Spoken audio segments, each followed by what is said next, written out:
everyone. Good afternoon. A very warm welcome to Investment Conference 2021. A very warm welcome to all of you here at JC Cube. And of course, a big welcome also to those of you joining us online via live streaming right now. We're very delighted to have you. So may I invite all of you to put your hands together to kickstart today's event? Thank you so much. All right, please allow me to introduce myself. My name is Patricia, and I'll be your MC this afternoon.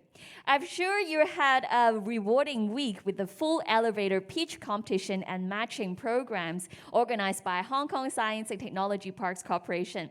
Today, we're going to partner with Hong Kong Business Angel Network to host this investment conference, which is the finale of this year's BeEPiC week. And I'm sure all of you already know HKSTP is turning 20 next year, and we just kickstarted a series of celebration, including today's event. HKSTP has been propelling success for the most creative minds and innovators around the globe, accelerating ambitions and delivering positive impact from Hong Kong to the world. Innovation starts here. With this aspiration, we're having co-creation for future as the theme for today. We'll dig deeper into investment opportunities in NFT, smart mobility, and life science. Now, please join me to welcome on stage Dr. Gordon Yan, Chairman of Hong Kong Business Angel Network and Founding Managing Partner of Radiant Tech Ventures, together with Mr. Raymond Wong, Head of Investment HKSTP, to say a few words. Please welcome.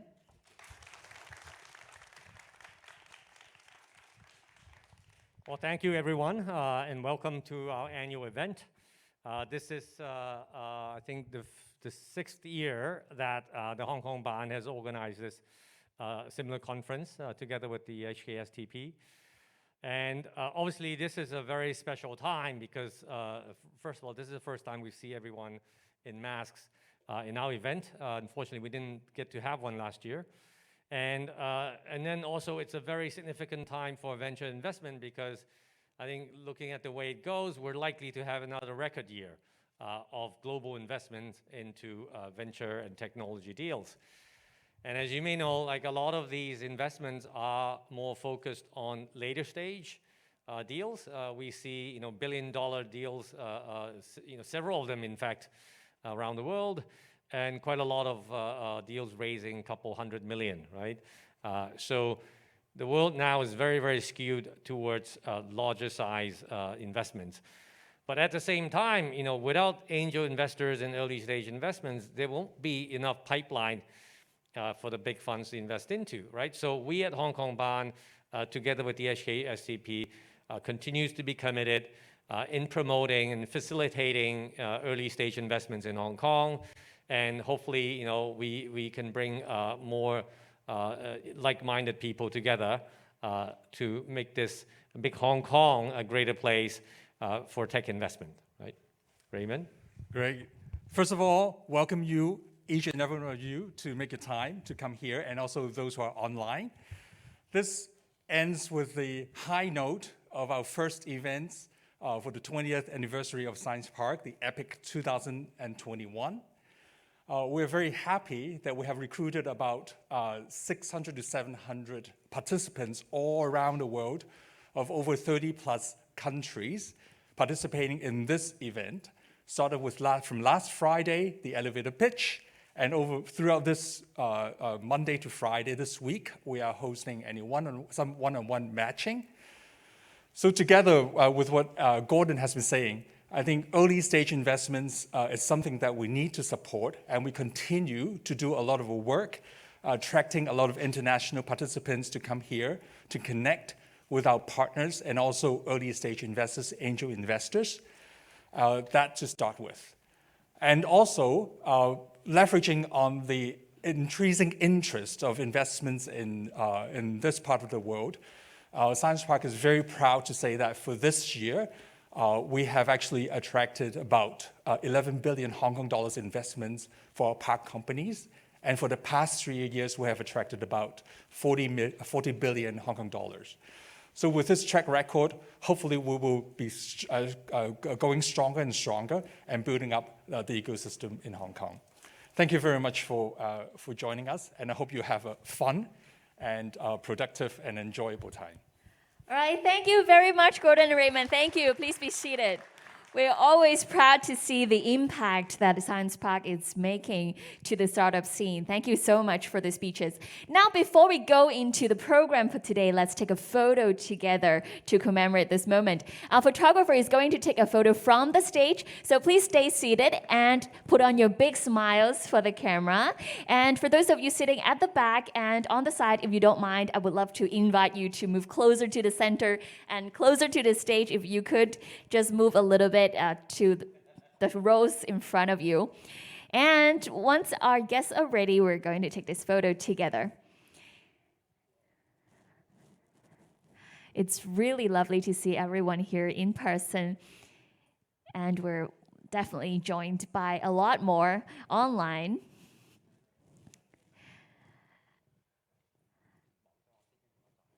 Okay, so if you're holding a prop with you, make sure you don't cover your face with it, and do not cover the person behind you.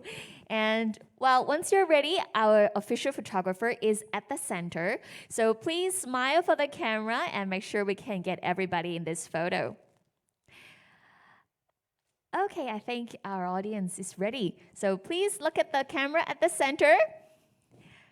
Smile, and please hold for a few more.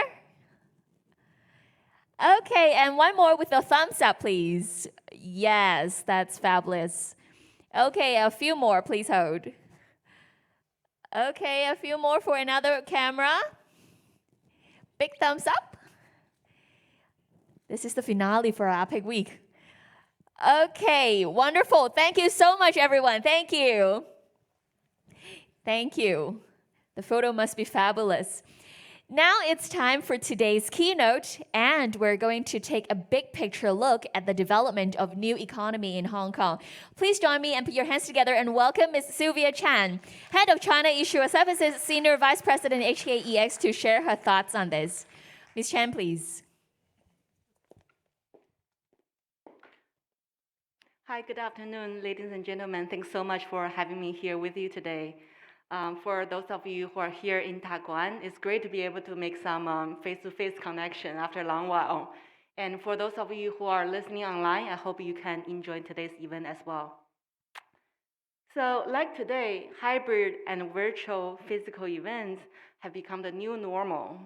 And they are a daily reminder of how we're all adapting to changing ways of doing business and living, and that opportunity this has created for all of us.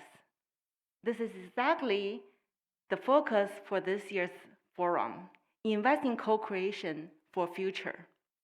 So today I'd like to focus on the key role that capital markets plays in driving new economy and technology sector growth, and Hong Kong Stock Exchange's own version for supporting a thriving tech innovation ecosystem. As we all know, that the global pandemic over the past 2 years has impacted the way that we live and we operate. Millions of individuals and companies have been forcing to adopt new technologies and new ways of learning things and doing things, in many cases almost overnight. And this society-wide digital transformation has changed the consumer behavior and created considerable opportunities for entrepreneurship. And that is particularly true in sectors like fintech, biotech, e-commerce, digital healthcare, and robotics, etc., where we see new ideas, enterprises, and innovations are happening as we speak. And that is why we're also seeing extraordinary amount of capital flow into these exciting new sectors. And now let's talk about Hong Kong. Hong Kong is where the action is. It has a unique position where the East meets the West, where cultures, communities, and capitals together, creating a perfect platform for business to flourish. Hong Kong has also become the preferred IPO destination for all Chinese and regional companies with global ambitions, and also for global companies with China aspirations. I want to tell you a little bit more about our Hong Kong Exchange IPO franchise. Hong Kong Stock Exchange's IPO franchise, we are supported by a large community, a lot of investors and issuers. we have several unique characteristics, including a strong regulatory framework, a diverse and liquid international investor base, a growing product and investment ecosystem, and also a highly experienced professional community. And also the listing reform that Hong Kong Stock Exchange has introduced a few years earlier have effectively played a major role in shaping today's Hong Kong's capital markets. In 2018, we have introduced 3 new listing chapters welcoming innovative companies from new economy sectors with valid voting rights, pre-revenue biotech companies, as well as welcoming global listed Chinese companies coming home for a homecoming listing. And these new chapters have opened the doors to a wide range of new opportunities for us. More fundamentally, the listing reforms have transformed the DNA for our Hong Kong markets. We're now a world-leading global IPO venue for new economy companies. The listing stories of tech giants such as Alibaba, Xiaomi, Meituan, NetEase, etc., that have established Hong Kong Stock Exchange as the go-to listing venue for regional tech giants. And in just a very short period of time, we have also become the global second largest and Asia's largest biotech fundraising hub. So the impact of these reforms is hard to overstate, but I would like to share some numbers with you. As of the new listing reforms until the end of third quarter this year, we have welcomed 168 new economy companies listed with us in Hong Kong, and in total, they have raised over 800 billion Hong Kong dollar in capital and their listings. And right now, the new economy proportion actually accounts for over 25% of the total market cap in Hong Kong. They also represent over 22% of the average daily turnover ADT, and that is a significant increase compared to that number of 4 years ago before the new rules, which was merely 4%. Last year at Hong Kong Stock Exchange, we also saw a very active IPO market, actually the most active IPO market since 2011 in the past 10 years' time. And currently, we still have a long pipeline, very robust and very high quality with over 200 companies in the wings. I have no doubt that the new economy companies will continue to play the key role and key engine for our success in delivering Hong Kong Stock Exchange's goal to become the marketplace of the future. However, we remain to be ambitious for our company, for Hong Kong's markets, and for the region more broadly. We are constantly looking into enhance our market's attractiveness, improve our processes, and strengthen the diversity, breadth, and depth of our market. For example, we have recently consulted the market on plan to enhance our listing framework for overseas issuers. We're also working to enable IPO market participants to interact digitally and seamlessly across the entire IPO settlement cycle, shorten the settlement cycle from 5 business days to only 2 business days through a new digital platform called Fini. We also launched a SPAC market consultation in September on proposal to creating a listing regime for SPACs in Hong Kong, and this could result in a new alternative route to traditional IPO. Of course, we're also embracing innovations and technologies to maintain our leadership role in global capital markets and have delivered a number of successes during the past year to further enhance our listing processes. So in closing, I would like to say that today's forum provides a great opportunity for people to connect. And today we have influential investors, we have entrepreneurs, we have companies and industry professionals all together looking to learn from each other, to participate in the great opportunity ahead, and to share insight and expertise. And it is this connectivity and the free flow of ideas and knowledge that I believe are essential for founding great companies and creating jobs of the future, for fueling the post-COVID economy recovery, for growing companies to support the success of society as a whole, and creating the connectivity and stability that is needed for our shared collective prosperity. We're all part of this exciting ecosystem that will deliver that future, the capital that will fuel startups through growth, exit to public market, and beyond to expansion. But we're not just capital sources. We are shaping the aspirations and dreams of every entrepreneur, of every family business, of every bright ideas, creating jobs, powering game-changing technologies and industries. Together, we are building the successful organizations for tomorrow. That's all from me today. Thanks so much for having me. We're all living in exciting times, so enjoying the event. Thank you. Thank you. Thank you very much, Ms. Chan. Please be seated.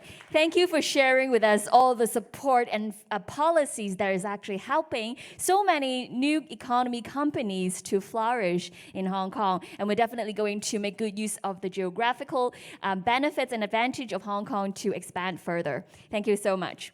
Well, when we talk about new economy, one novel element emerging in the new economy is NFT, which stands for non-fungible tokens. Many of us here might be aware of the stream of record-breaking bids for NFT collectibles that recently took the world by surprise. Well, how about we try it here today and see what it's like to put a value on NFT artworks. Are you game? Well, we have a total of 4 collectible items from our HKSTP partner companies for you to evaluate today. And let's start with the first 2. Well, in our first round, we have 2 items, and the first item will be from Marvel Digital and the second item from Inno Blog Technology. They will be giving us a snapshot of what items they have for us to guess their values and what you stand to win. Now, ladies and gentlemen, please, first of all, welcome Mr. Julian So, Group CEO of Marvel Digital, to join me here and to tell us more about the art piece that he has for us. Please welcome Julian.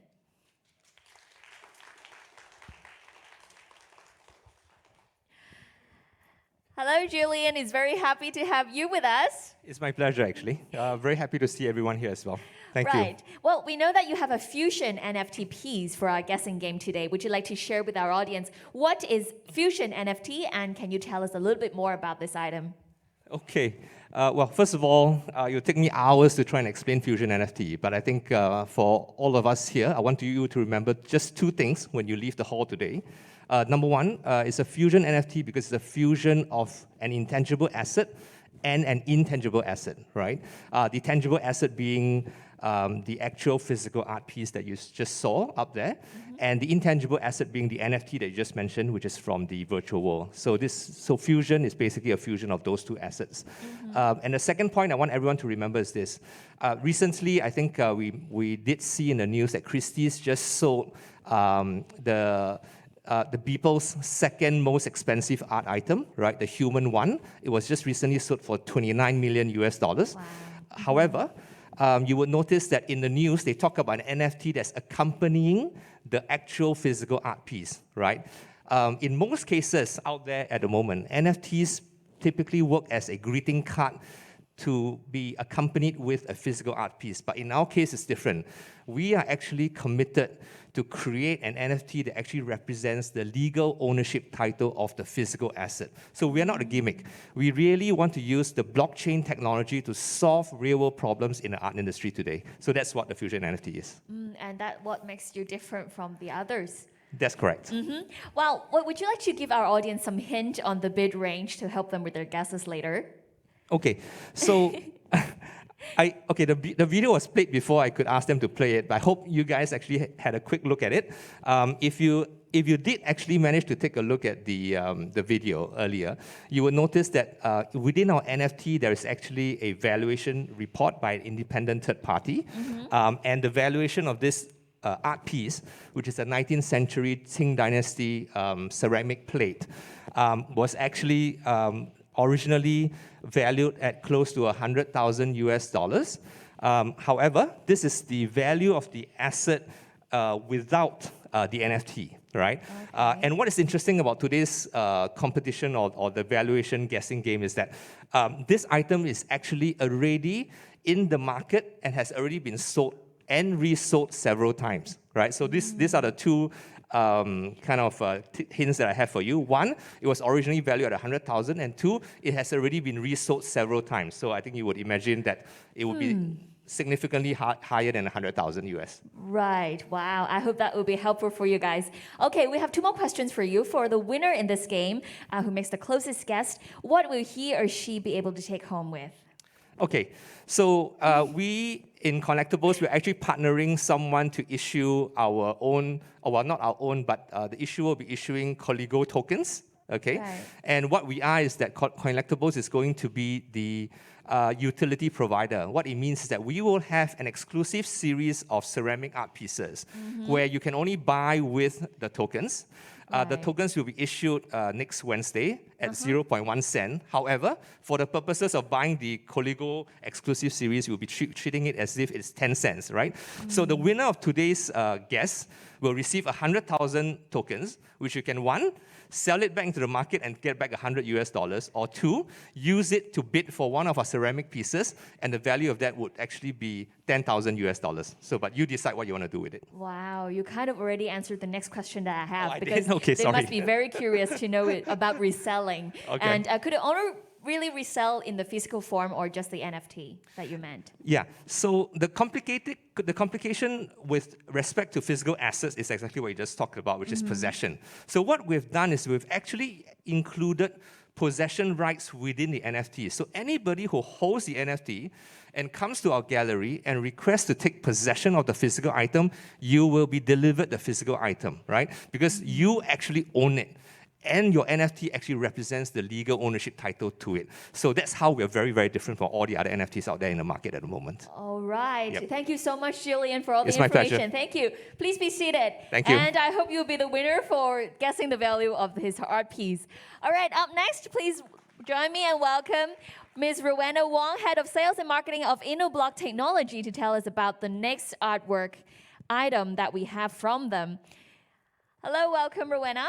Hello. Hi, could you like to, first of all, tell us about your company? Yeah, sure. So, hello everyone. I'm Rowena from Inno Blog, and we are one of the incubators in Science Park.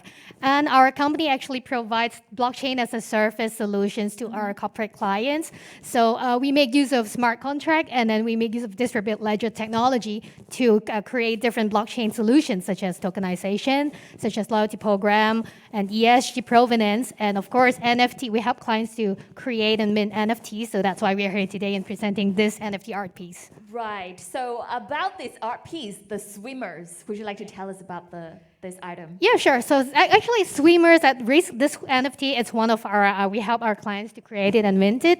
And this is created by a local artist, Mr. Philip Ho. And Philip is actually an alumni of Hong Kong Art School, and he was from Central St. Martin, London as well. And through his collections, he's actually wanted to present the idea of the coexistence of people and environment. And Swimmers is one of his earliest collections back to 2013. And this one, called Swimmers at Risk, is actually presenting the idea of the needs of taking a break in your busy life. And this series has actually have been featured in different various galleries and exhibitions and sold to public, private collectors as well. All right. So, wow, this is really interesting and a beautiful message behind it. Well, where and how do people buy it in real life? Okay, that's a good question. Because this is NFT and then it's currently available in an OpenSea, so anyone who has a crypto wallet can actually purchase it and bid it. But of course, the price, we didn't show it right now on OpenSea because of this event, but we'll publish it afterwards. Okay. And well, two more questions for you, because you have a prize for our winner if they can guess the value or the closest one for this game. Can you tell us about what the prize would be? Okay, so the prize is actually, thank you for Philip. So the prize today will be one copy of this NFT. So if you're not into this NFT, make a guess, and then the prize will be yours. And then we will help you to create a wallet, and then we transfer the ownership to you. All right, one last question. I'm sure every one of you would be curious. Any hint on the bidder range? Okay, so for the range, I would say that's an affordable price, similar to a round-trip economy air ticket. Wow, that's a good Short tip. haul or long haul, it's up to you. Well, that is a wide range, but well, still, thank you very much, Yeah, thank you Rowena. so much. Please be seated.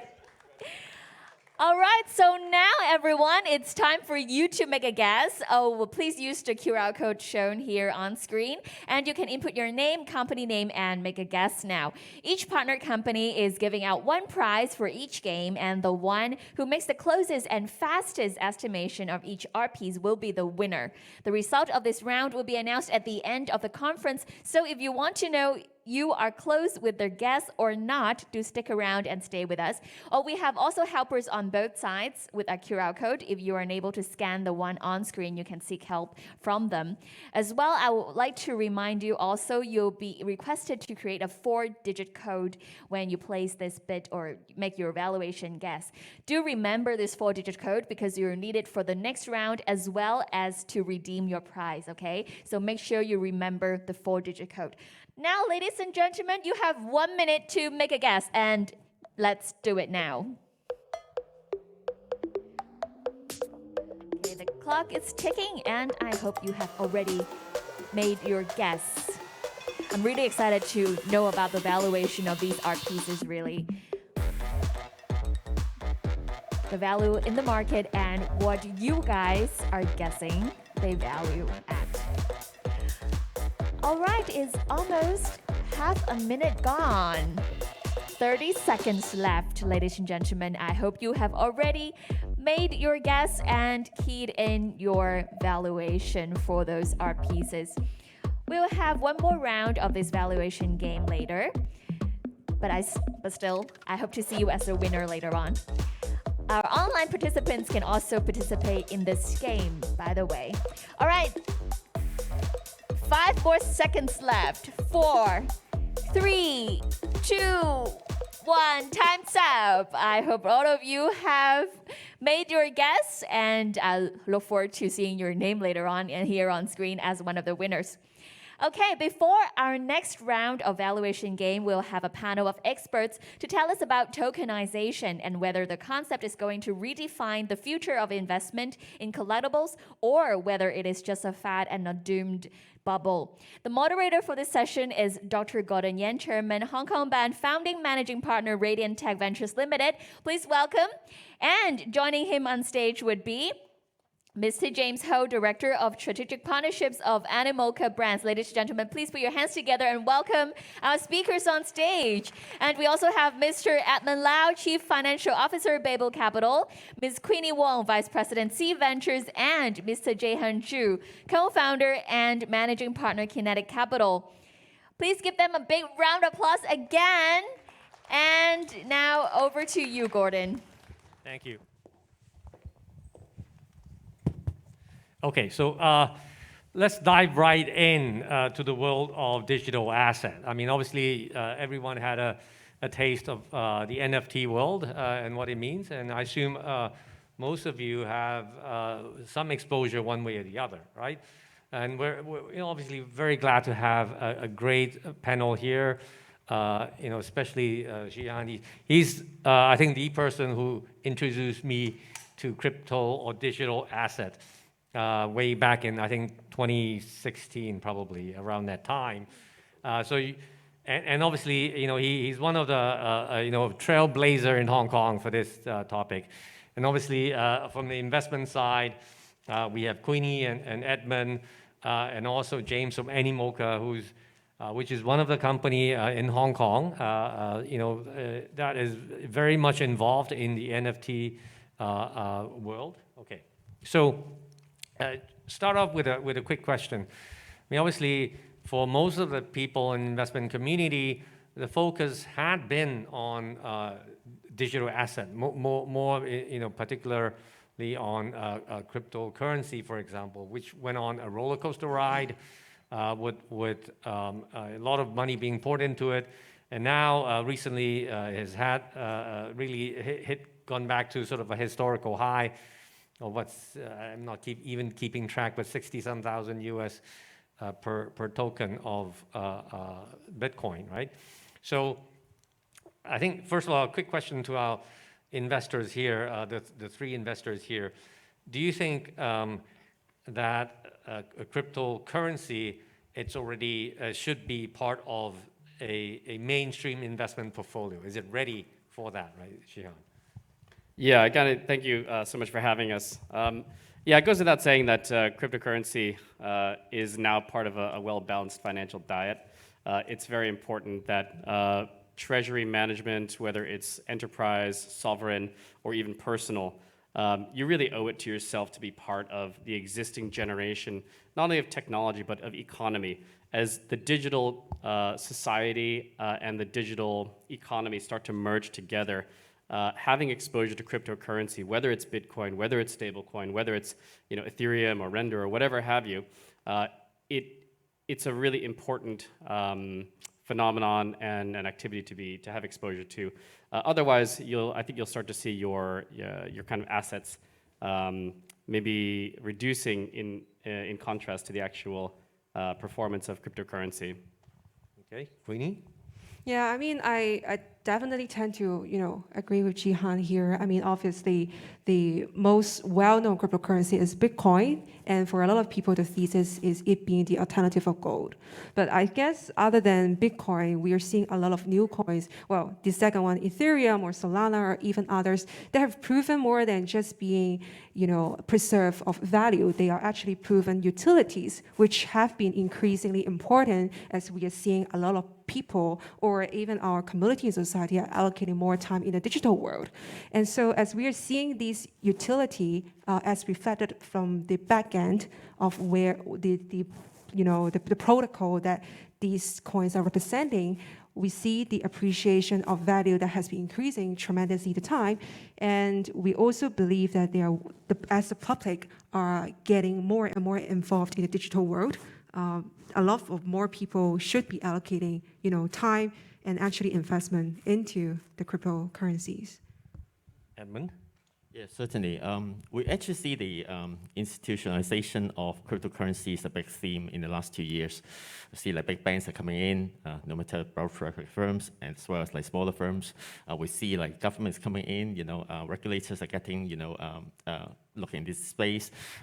We see like institutions as well as family offices are all very excited and put attention to this area.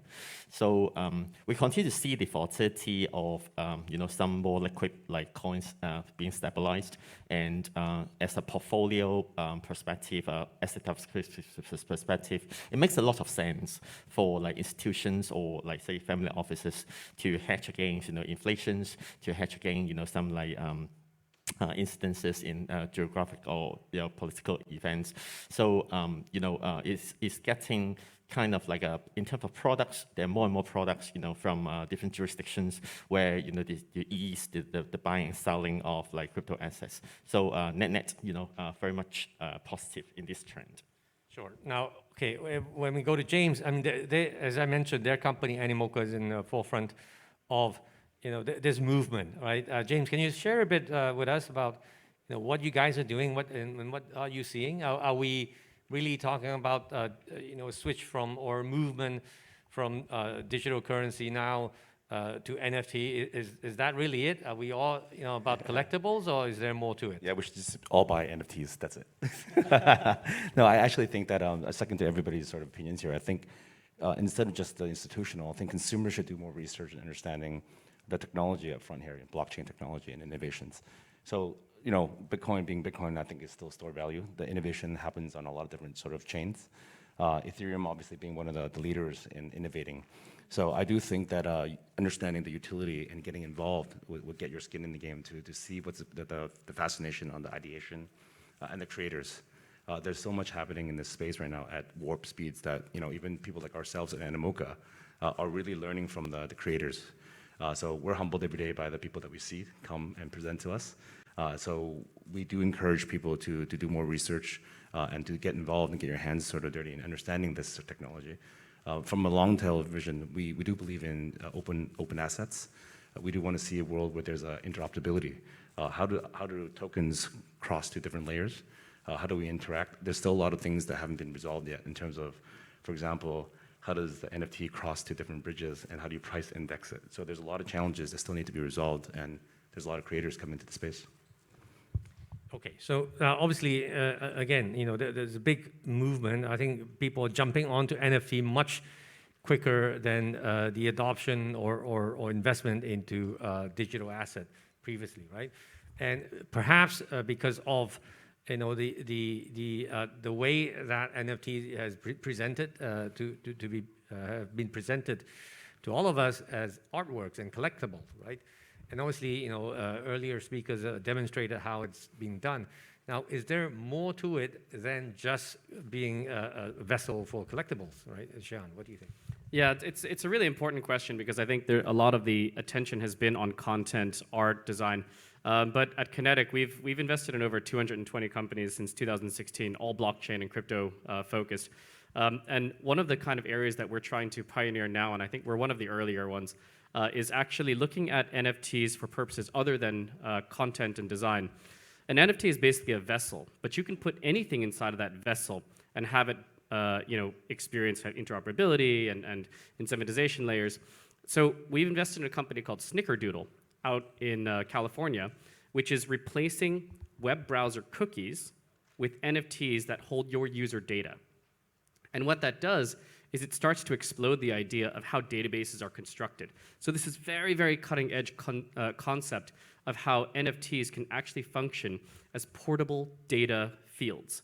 So that's a really, really interesting way, and I think what you can put then inside are things like financial data, user data, enterprise data, industrial data, and you can actually start to reconstruct the entire surface of how data flows around the world from being locked inside of these context-sensitive and kind of legacy databases into a more fluid and interoperable and much more secure surface. Yeah, that's a very interesting concept, and I guess you can also build smart contracts around those data, and every time somebody accesses your data, you'll be notified, or you can even get a split of the value that's created, right? So that, I think, is super interesting. Okay, so going on to a sort of from an investment point of view, right? Queenie and maybe even Edmund, how do you guys look at NFT? Do you look at it as just another type of asset, or is there more to this industry? I think the way I'm looking into, we are looking into NFT is, I think first of all, we have to also ask ourselves, right? Are NFT just JPEGs, or are there more into it? And I think before understanding whether we should invest into NFTs, right? I think we have to understand the essence of it. And here, there are two things that we are seeing in the NFT world right now. And one is identity, and second is the utility of NFT. I think when we talk about the identity that NFT could bring into, I think first of all, what I would like to highlight here is the rise of NFT is actually a good representation of a rise of a new culture that is coming from the digital world and from the crypto space. One of the biggest NFT example would be CryptoPunk, which is a 10,000 uniquely generated character. As you probably could see, they are selling for millions of dollars. And the major reason why they can be selling so expensive, in a very expensive price tag, is because for a lot of people, having a CryptoPunk means that you are an early adopter of crypto, and having a CryptoPunk means you are part of the crypto club. In a sense, it's kind of like a sense of identity that people demand as they are looking into the CryptoPunk asset. And why there is this identity, and I would argue that is because nowadays for a lot of people, we are not just spending time in the physical world. We actually allocate a lot more time online, on Twitter, on Discord, on social media, and we kind of want to have an identity in the online space as well. And NFT to a certain extent serves that functions, and I would argue that's why it gives rise to many of these NFT, especially the PFP type of NFT, and why people are paying so much for it. I think the other thing about the utility of NFT, I would say currently the utility is still evolving itself, so we don't have a well-defined answer, but obviously we're seeing a lot more innovations around what NFT can do. One thing Animoka will know for sure, which is the gaming component that NFTs could do. I think the other thing that we could see is the potential monetary potential of owning a NFT. One example I would want to bring up is actually related to a portfolio company we invested called Artifact Studio. So what they do is, first of all, it is a fashion sneaker out of NFT brand. So they do virtual sneaker and fashion products. And what they do is, basically, in the past, they have launched very successful projects. And next week, they're actually having their first avatar project. And in order to buy that avatar, you will need to first own a previous artifact NFT as well. So to a certain extent, it's like if you own the NFT first, then it gives you an exclusivity to the subsequent projects that these project developers make. And this, to a certain extent, you can argue is a utility that you can have when you own a NFT. But obviously, there are a lot more that we are seeing right now. There are all different kind of ways to play with NFTs. But I think we are continuing seeing a lot of innovation in the space. Sure. So, I mean, as if the world of digital asset and crypto and NFT isn't moving fast enough, recently we're seeing also big developments and push into the metaverse, right? Facebook even changed their name to Meta for that matter. Now, and I understand Animoka is obviously putting a lot of resources into sort of linking all these together.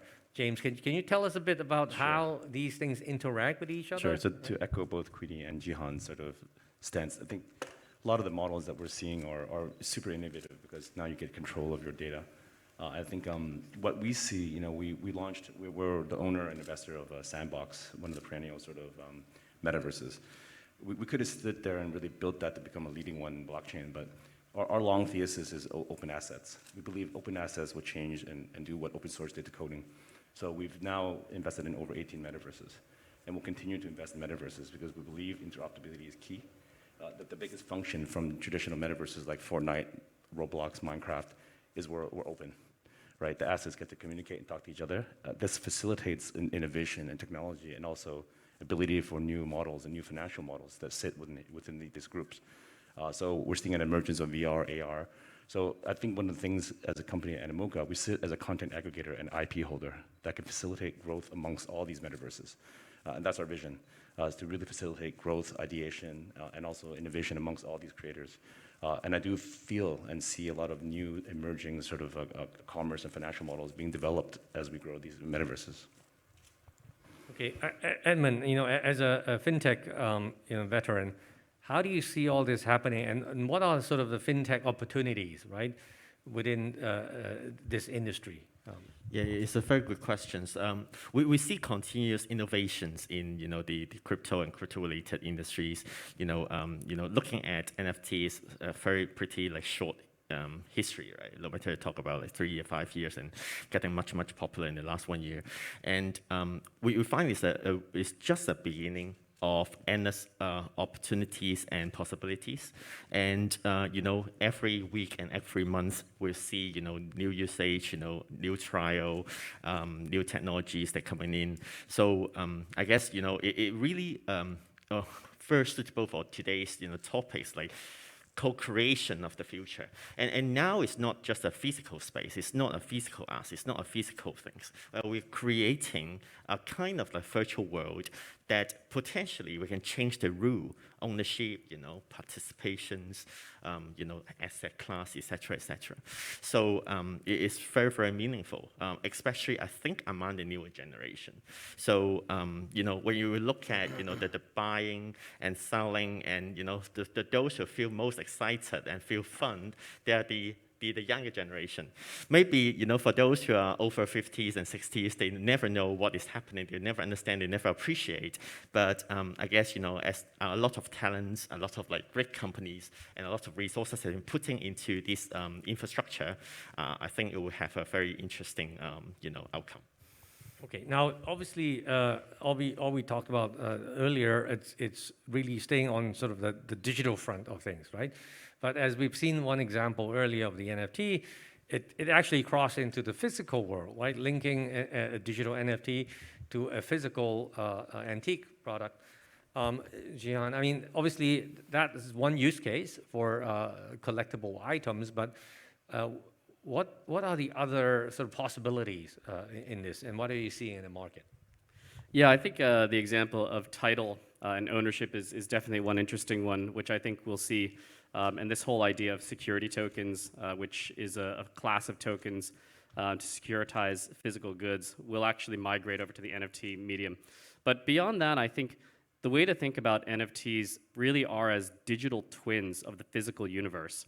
So if you look around, every discrete object, whether it's this clock, your shoes, whether it's this building, could actually be represented in the metaverse as an NFT.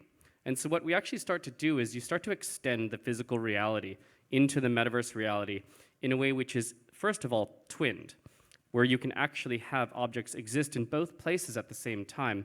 But what's interesting about the metaverse is that because it's digital, and because it's on the blockchain, and because it's discrete, you can start to attach layers of value, layers of utility, and layers of meaning, which the physical object can't hold. So, for example, these shoes. This shoe, you can just see it's a little bit dirty, it's black, it's got laces, but the digital twin of this shoe in the metaverse could hold a whole host of data, like how much did I pay for it? What are the kind of materials which put it together? Where has it been? Who's owned it before? What is the current value?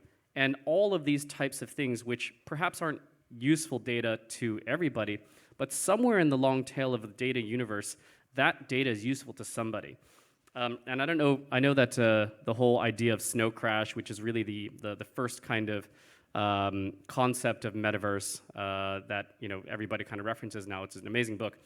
There's this concept of gargoyles, where these people sit around and just observe everything. They use these sensors, and they just ingest masses and masses of data.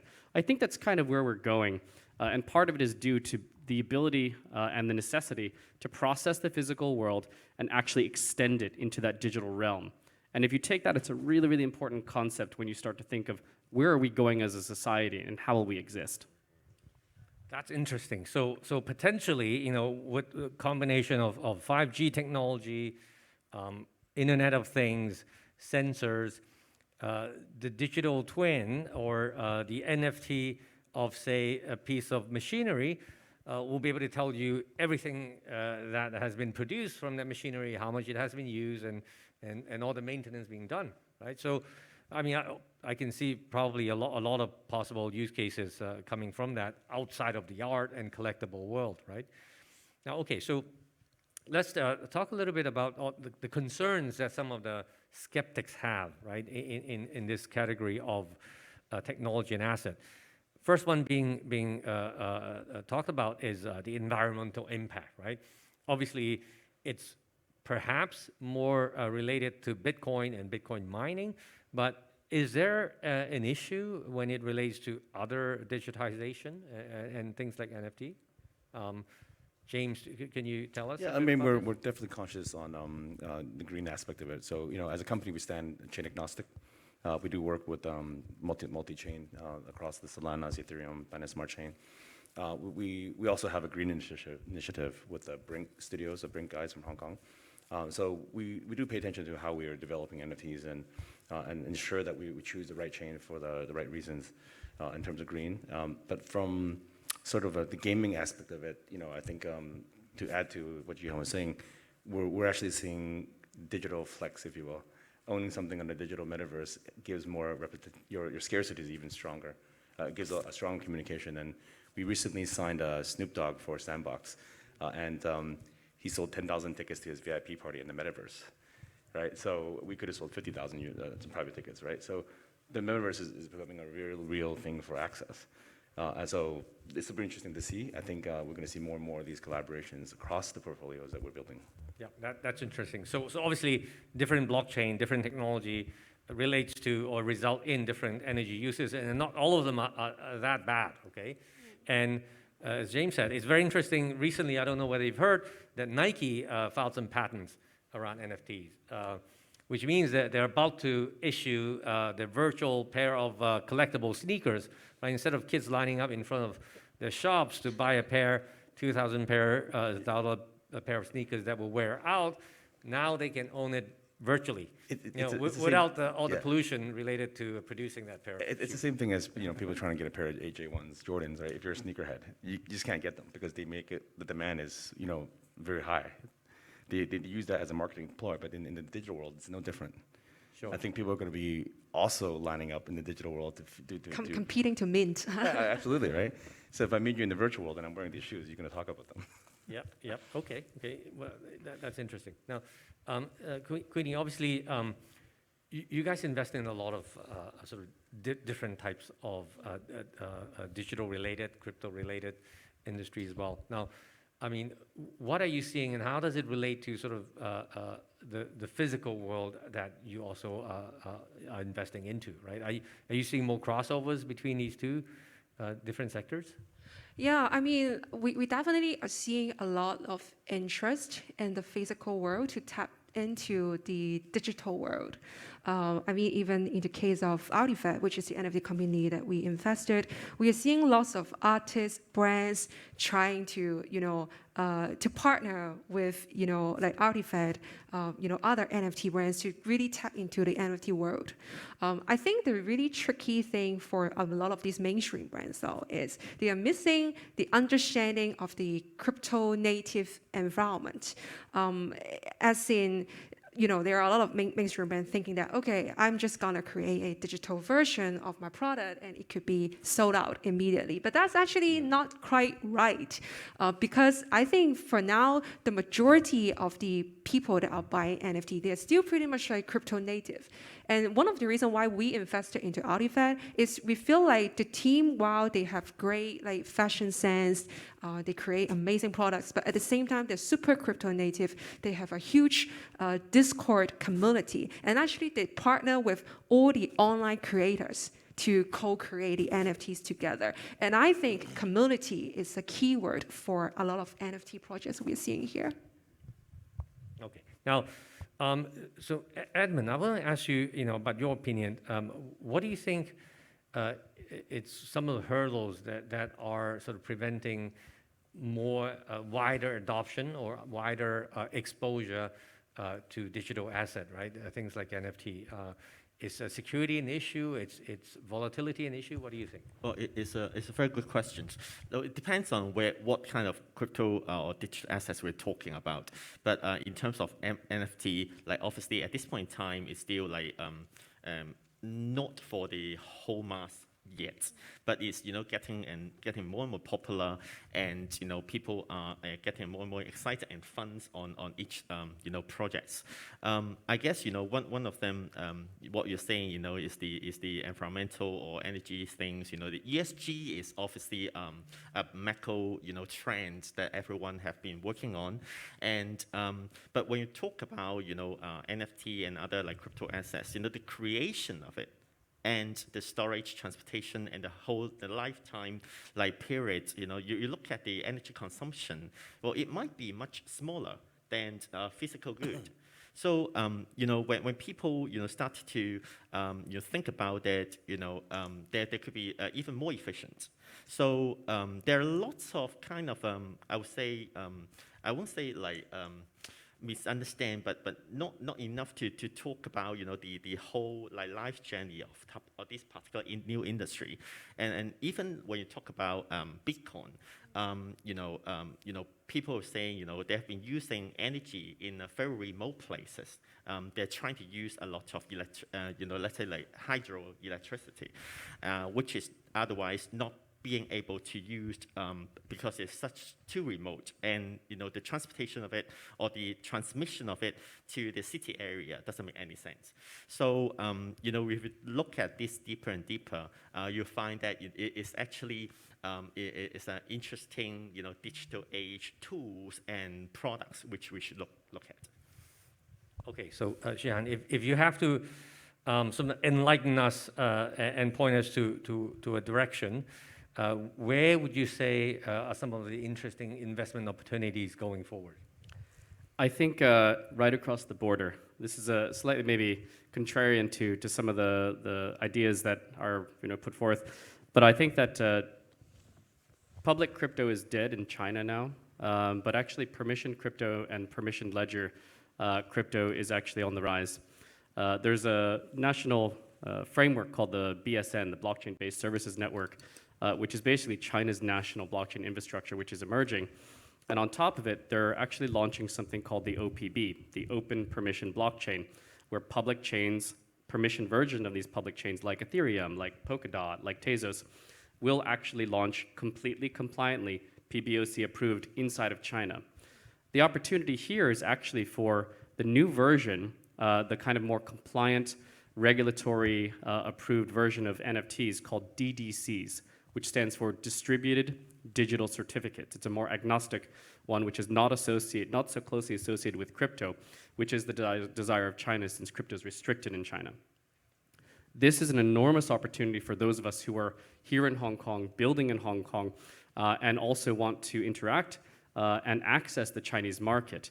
We have an incredible opportunity to really build this out, and I think that DDCs and the BSN on top of the OPB is something which really nobody else in the world has as much access, opportunity, proximity, and insight to take advantage of than those of us here in Hong Kong. So I highly suggest that you take a look into it. Come and find me if you want to know more.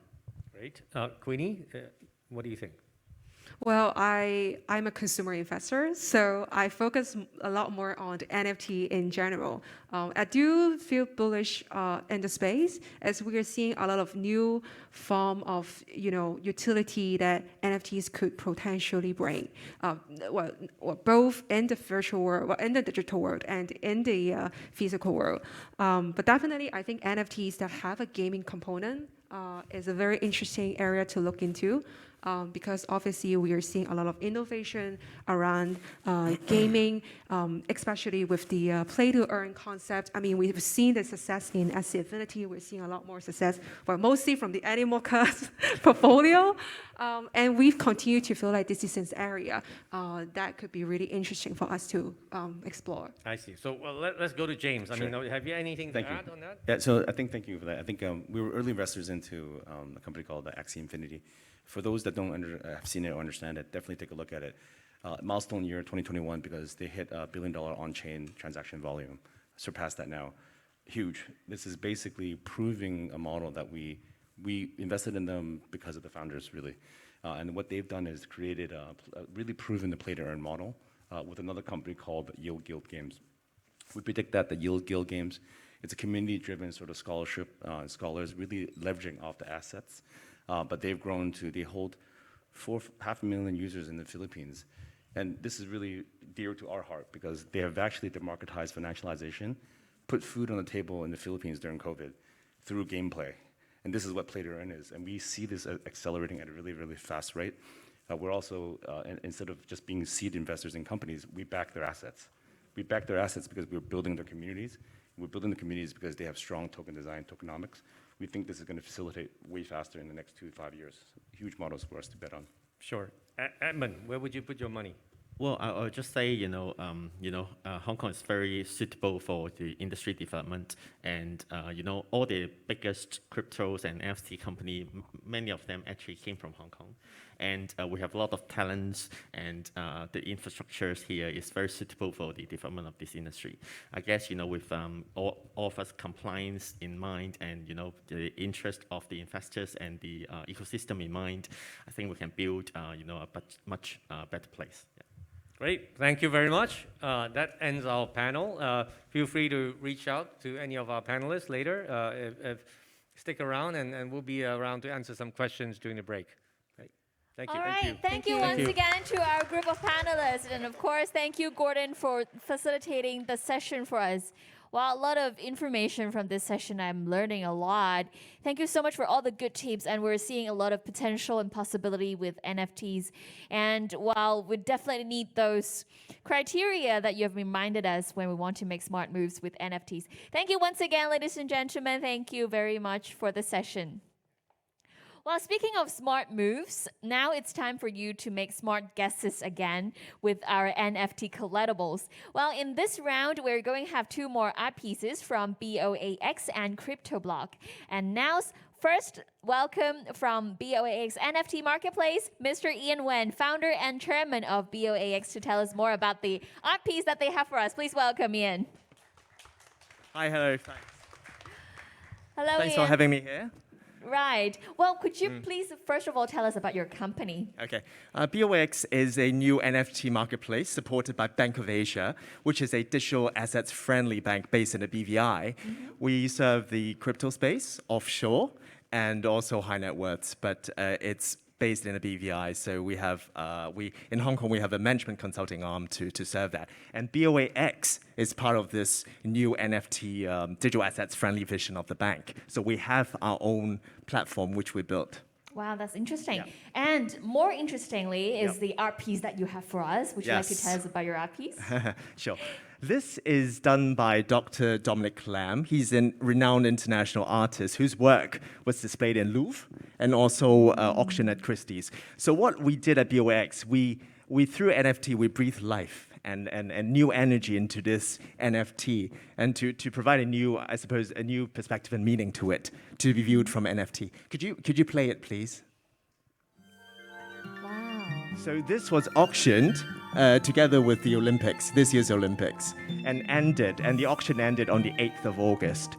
So what it means, obviously the rings representing unity, and then you have the human element, 樂字, happiness, and then to the dove in the middle, and then back to the human element again. So really representing the Olympic spirit. Wow. So we have that on our NFT marketplace, BOX, in August, and was auctioned to the Cambodian royal family.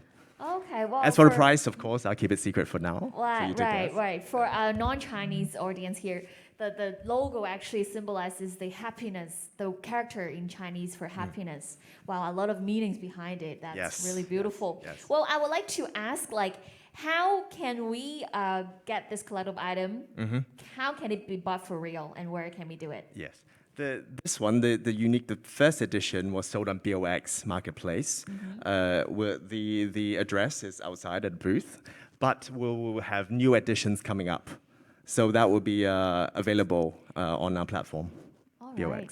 Yes. Okay, then I'm gonna ask a question that everybody would be curious to know about. For the person who is going to make the closest guess, what is he or she going to take home with? What's the price? The price. Okay, I'll answer what they're going to take it with, or what they're going to get first, Right. and the price. For the person who actually guesses correctly or close to what it is, we have a series called Renminbi series, also by our platform. What that means is there's a very popular MeBit series now in crypto space. I'm sure some of you know. It's the 20,000 voxel art series. Called MeBits. And I see a glaring problem with that. There's no Chinese style to it. So we gave Chinese style to the MeBit style. So we call it Renminbits. It's based on Chinese literature like Sun Kong, like Zhu Bajie, like different literature, famous Like characters. classics. And we did a voxel art version of that. So we call it Right. Renminbits. And the winner is going to get one of the either first edition or second edition of this special series, of which we have now 15 characters on OpenSea for now, and soon to be migrated to our version 2 BOX platform. Wow, that's very attractive. I hope to see one of you as the winner for this art piece. All right, and one last question. Yes. Can you give us some hint on the valuation range so that they can make an educated guess? About from 10,000 to 30,000 US for first one. Wow. For an NFT based on a real painting, I think that should be a Okay. fair guess. All right. Thank you so much, Ian, for Thank you very much. sharing with us. Thank you. Well, I hope this information will help you make your guess later. All right, next up, please welcome Mr. Oscar Lam, representing Crypto Blog, to come on stage, and please welcome Oscar. Thank you. Hello, Oscar. Would you like to first tell us what Crypto Blog do? Sure. Crypto Blog is an enterprise-level blockchain company. So we've worked with the government, central banks, and large bank consortiums to work on projects on document verification, trade finance, and also CBDC, which is central bank digital currency. And in the past 1 or 2 years, our clients have been coming to us asking about cryptos and NFTs in general. And so we've entered the industry, and here I am today sharing with you guys. Right, we're very happy to have you with us as well. So today I know you have an NFT art piece with us, and here it is on screen. Would you like to tell us about it? Sure. This is actually called the FOMO Verse. It's created by a quite famous artist called BeEPiC. One of his more famous collection is called the Fungible Collection, which is sold in Sotheby's in April. It's basically 3D cubes. He sold it for $500 each. He sold like a lot of them, which is worth 40 million in total, 40 million US dollars. And here, this FOMOverse, FOMO actually means fear of missing out universe. It basically is trying to refer to where crypto people and NFT people, they're way too excited about the space, and they're throwing money into anything that they want to gain money in. And this FOMOverse right here, PAC openly says that there's no utility of any sort, no roadmap, no plans, no whatsoever. And to be honest, there's not much art anywhere. And I was one of the person who sat in front of the computer for 3 whole hours, refreshing the page every 2 seconds, trying to get in on this. And at last, I got one of the 1,000 FOMOverse with no cost whatsoever. And yeah, and it was sold out within 2 minutes, by the way. Wow, thank you for the explanation and all the details behind it.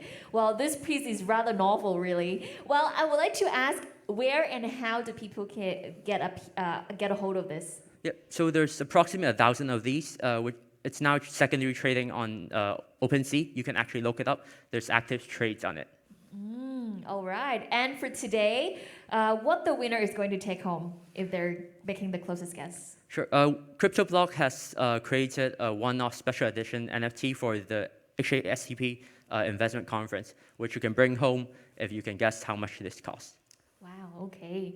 That's exciting. So one last question I'm sure everybody wants to get from you. Any hint on the valuation range? Yep. So the 3D cubes that I mentioned before, it was sold for $500 in April, and now it's actively trading market price. It's at 22,000 US dollars. And this is not actually an auction price, it's actively traded. So if you have one, you can sell it for that price. Wow, okay. Thank you so much, Oscar. Thank you. Thank you. We're very excited. I'm really excited to know about the value of these art pieces. All right, so guys, now it's time for you to make your guess. And you can use the QR code here on screen again and to key in your name, company name, and the valuation that you want to put for the 2 art pieces that we have for this round. So same as last round, each partner company is going to give out 1 prize for each game, and the one who makes the closest and fastest estimation for each art piece will be the winner. Once again, you'll be asked to key in a 4-digit code. Make sure you remember it because you're needed to redeem your prize if you are the winner. Well, we have helpers also on both sides if you need help with the QR code. And once you're ready, now it's the 1 minute for you to make a guess.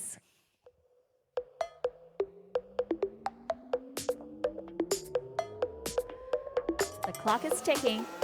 Wow, I really need those guests here on stage to tell me the meaning and messages behind those art pieces. Otherwise, just by looking at the art piece, I would not know the stories behind and how much they actually carry behind all these art pieces, how much value and stories and meanings behind it. All right, half a minute has gone, so I hope you have already keyed in your valuation for the previous round. We're going to announce the valuation and the winner by the end of the conference, so do stay with us. And if you want to find out how close you are with the actual valuation. All right, 10 seconds left, ladies and gentlemen. I hope you've acted already. Oh, I see most of you already have your phones down.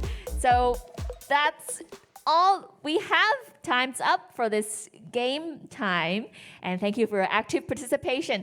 Now we'll have a short break, so please come back later at 4 o'clock. We will resume the conference at 4 o'clock. We'll have companies setting their booths at the foyer. You can chat with representatives to know more about their company and how to invest in NFT collectibles. So please come back at 4 and we'll have more insider knowledge on investing in smart mobility and life science. I'll see you later. Thank you.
Hello everyone, our conference will resume in around 3 minutes, so please be seated and get ready for the second part of our conference. Thank you very much.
Hello again, everyone. Our conference will resume in around 2 minutes. So if you're already back in the hall, please be seated and get ready. We'll have some more guests returning from the foyer area, then we're going to resume the conference. Thank you very much, everyone, for your cooperation.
All right, welcome back, everyone. And I may have to invite our gentlemen here to be seated because we're going to resume the second part of the conference right here, right now.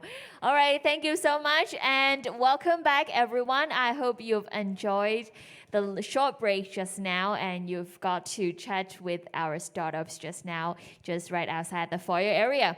All right, in this session, coming up next, we're going to talk about smart mobility. The mechanics of moving things and people around has come a long way over time, and it is going to look very different yet again in the future. Where should you move your smart money to? Maybe the next question.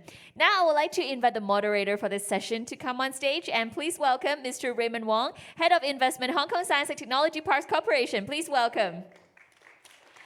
And joining him here on stage would be our speakers for this panel, Mr. Gordon Shaw, Managing Director, Baring Private Equity Asia. Please welcome.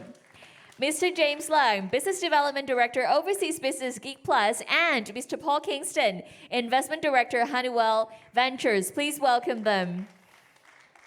All right, gentlemen, please be seated, and the floor is yours. Oh, wait, you guys do not have a mic yet. What should we do? Oh, we need some mics for our guests here on stage. Oh, wow, here comes the rescue. This is all smart mobility is about. All right, yes, would our first guest please get a mic from our little helper, and our guest in the middle can also get a mic from the helper right here. Thank you so much. And of course, the mic for Raymond.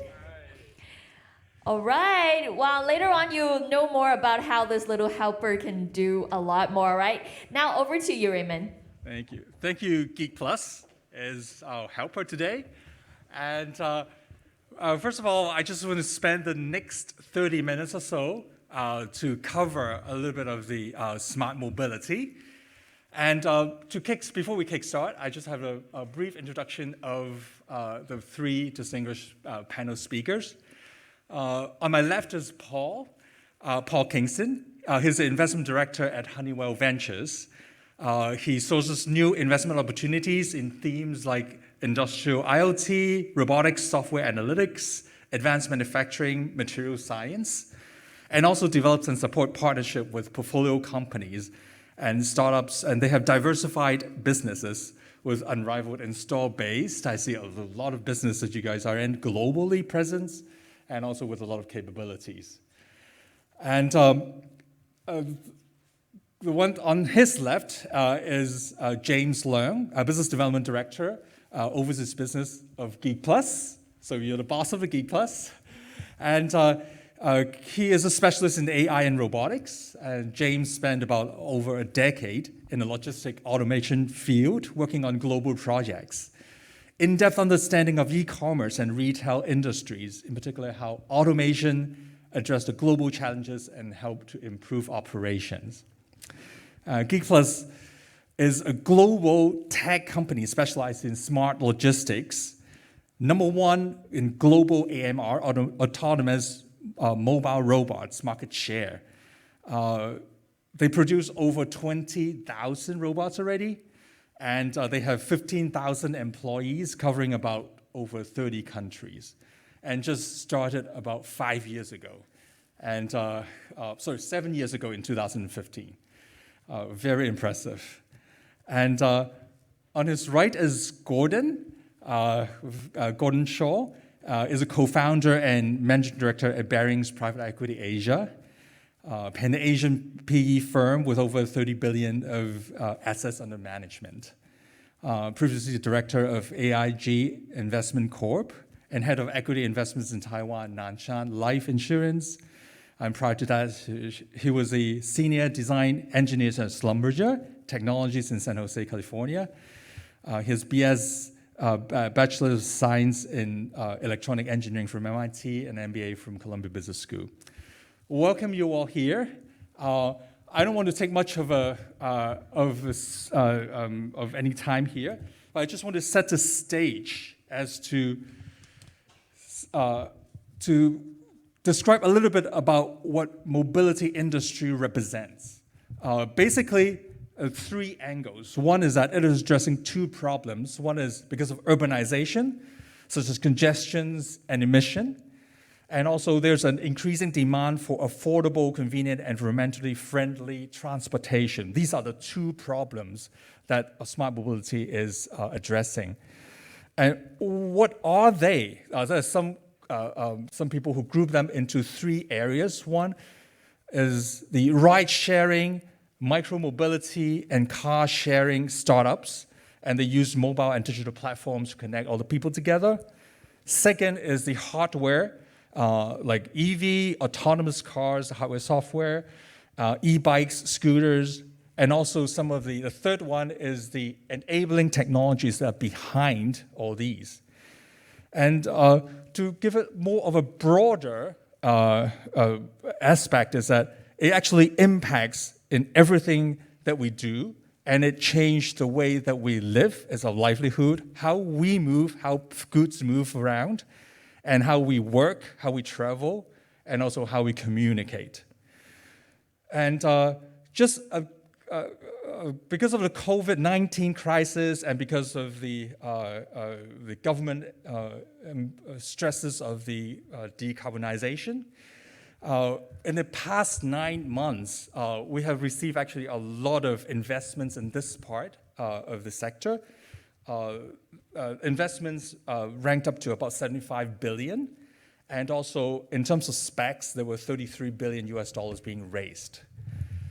With that, I'd like to pose the first question to James. Now we have, this is the area that we want to talk about, and I have 3 speakers here from 3 different angles. One is from the operating angle.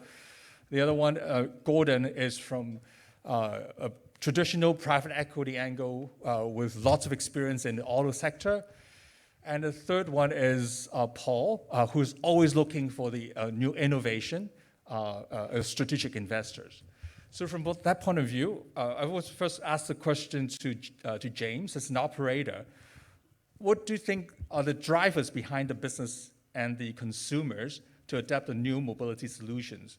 And what are the challenges that you are facing? Well, so let me introduce Geek Plus a little bit, because we are not NFT, we are not from arts, so we are more practical. Yeah, we're the guys who do the industrial stuff. So BeEPiC is a company specializing in robotic automation across the supply chain. So we sell robots to manufacturing plants, we sell robots to warehouses, logistics hubs, parcel hubs, and even retailing stores now. So we are customizing our solution to meet our customers' requirement. Most of our savings are coming from like labor saving, space saving, and efficiency gain and throughput improvement. So, well, in the old days, when we are proposing our solution to our customers, usually we have to handle like two group of people from the customer side. So the first group would be the finance team who would ask us to justify our solution financially. So say, for example, they're asking, okay, what's the ROI payback? They would do all the calculations, the CAPEX, the IRR versus the OPEX version model. So this is the questions that we have to answer for every single tender, every single project, which is slightly easier comparing to the second part. The second part are usually a second group of people that we need to persuade would be the operation team. Well, who has been doing the same process for decades, using the same method, same SOP, same working instruction, and they have been having a pleasant days from day to day. However, due to COVID, a lot of lifestyles been changed.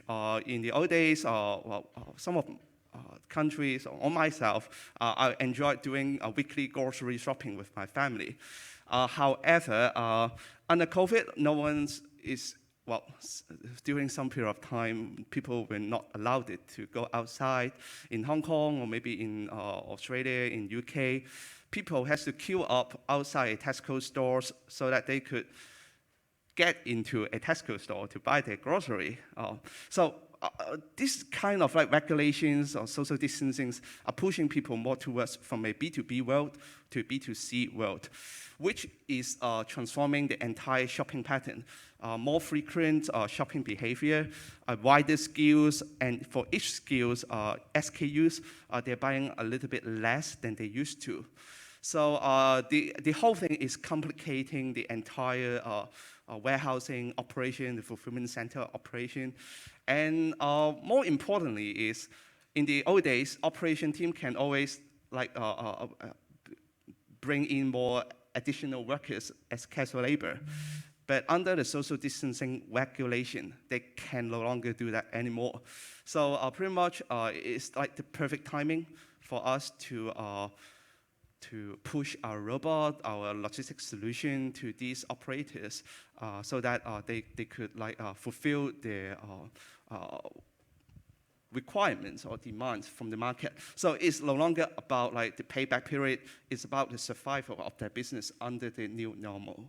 So well, and the latest challenge to us is we need to like be responsive enough to deliver quality solutions projects to our customers. Great, thank you. This is much easier to understand if you really go down to it. And thank you for the explanation. But hold on to that thought. I'm going to come back with you on a little bit angle about the investment side. Next, Gordon, you have been in private equity for a long time, and also in terms of investments in the automobile industry, you have tons of experience, not only in China, but globally.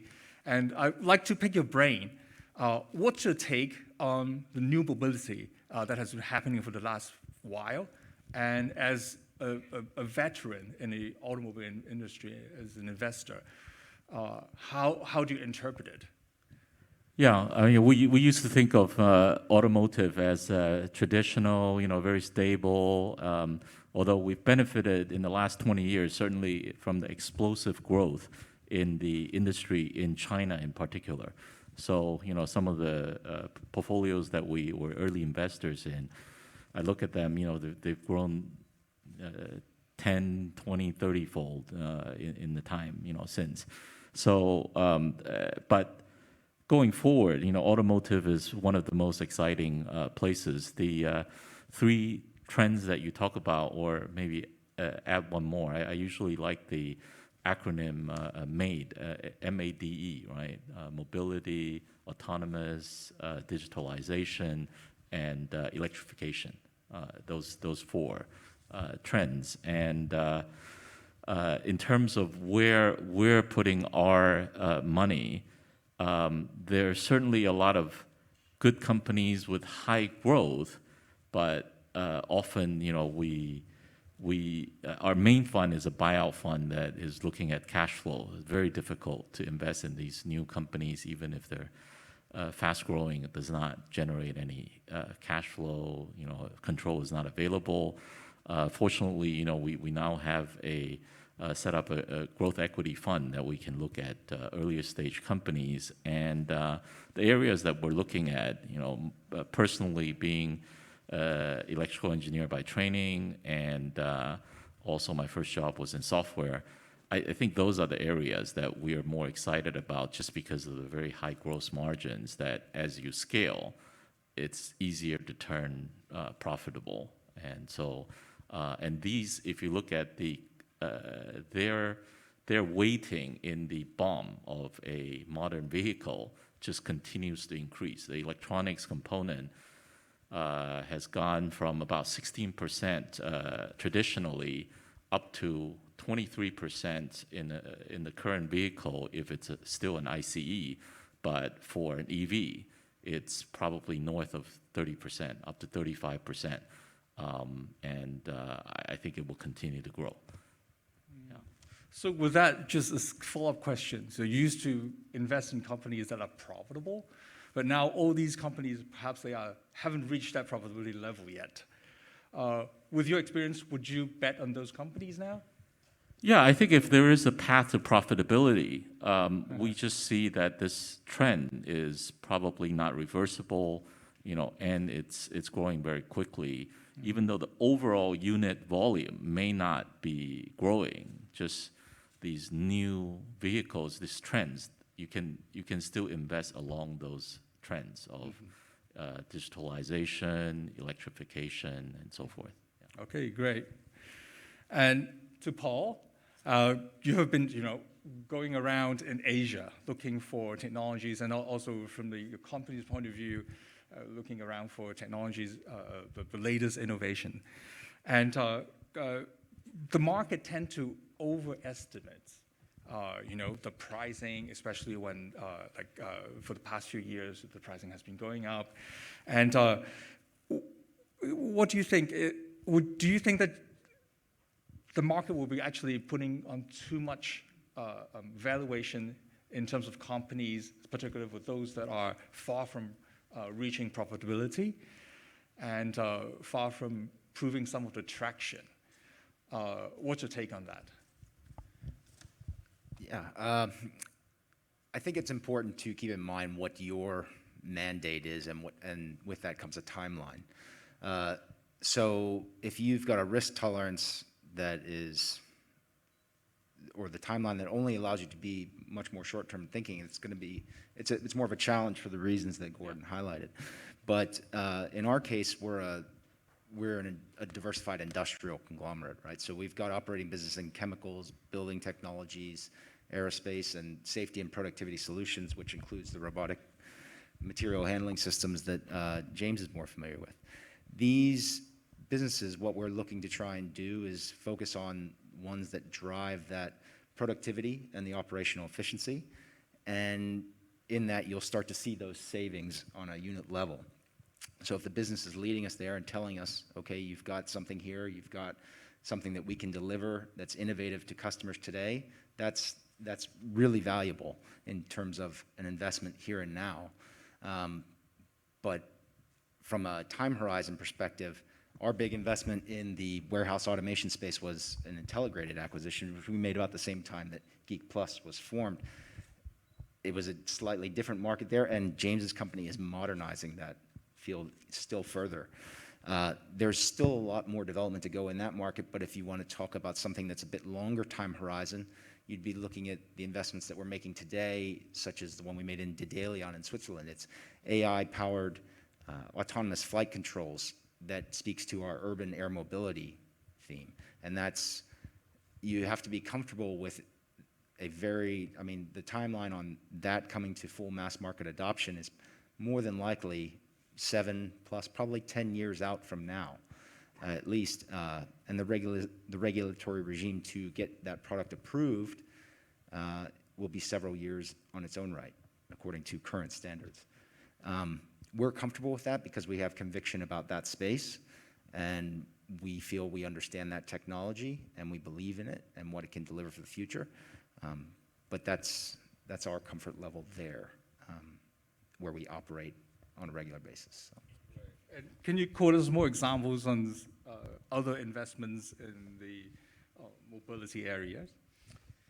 In the mobility area, one of the areas where, particularly in the logistics space, where we think there is an opportunity now would be on the computer vision. So if you're trying to automate a warehouse, but you've got assembly lines and pick and place capabilities there that you think, we believe they'll be increasingly vertical specific. So auto manufacturing could very well be very different than the robotic and material handling systems that would handle packages. It's a very different problem set to pick up a pen or a hard object that you're not worried about breaking versus picking up a bag of potato chips. And to have the equipment and machinery that can do that on the same line at the moment is quite difficult because, one, it's a gripping problem, and two, you have a vision problem for the machine. So we think those solutions could become increasingly vertically specific. And with that exposure that you have, the three of you, from an inside view, private equity view, from the looking for the innovation point of view, I'm going to go back to you. What would you invest in? Which area would you invest in if you have to pick to invest in the next 3 years? Perhaps James, you can tell me a little bit from your operator point of view. If you were to invest in any area that you want to expand, where would you pick? Okay. I think for the robot itself, pretty much it is what it is. We are building that according to CE requirements already. So pretty much that's the standard, the highest level that we could reach because of certain like safety factor or local regulatory that we need to fulfill. So the battlefield or the development will be lying with the software side. So what we're doing now is AI and data lake, which is more like a retrospective way to look at like data, and we try to get more insight from historical data. But what we're doing now, the next step for us will be looking into the adoption of digital twin. So pretty much it's like a simulator, but meanwhile, with every seconds of data that are being collected, we keep enhancing, we applying machine learning technologies so that we are going to predict what's going to happen next. So it's like shifting from like a retrospective way to look at data to like a more forecast approach than the old days. So we have been like investing a lot of resources, well, not labor, but like human resources into the development in that area. Right. So you'll be slowly moving from the hardware, which think you that is to a certain standard.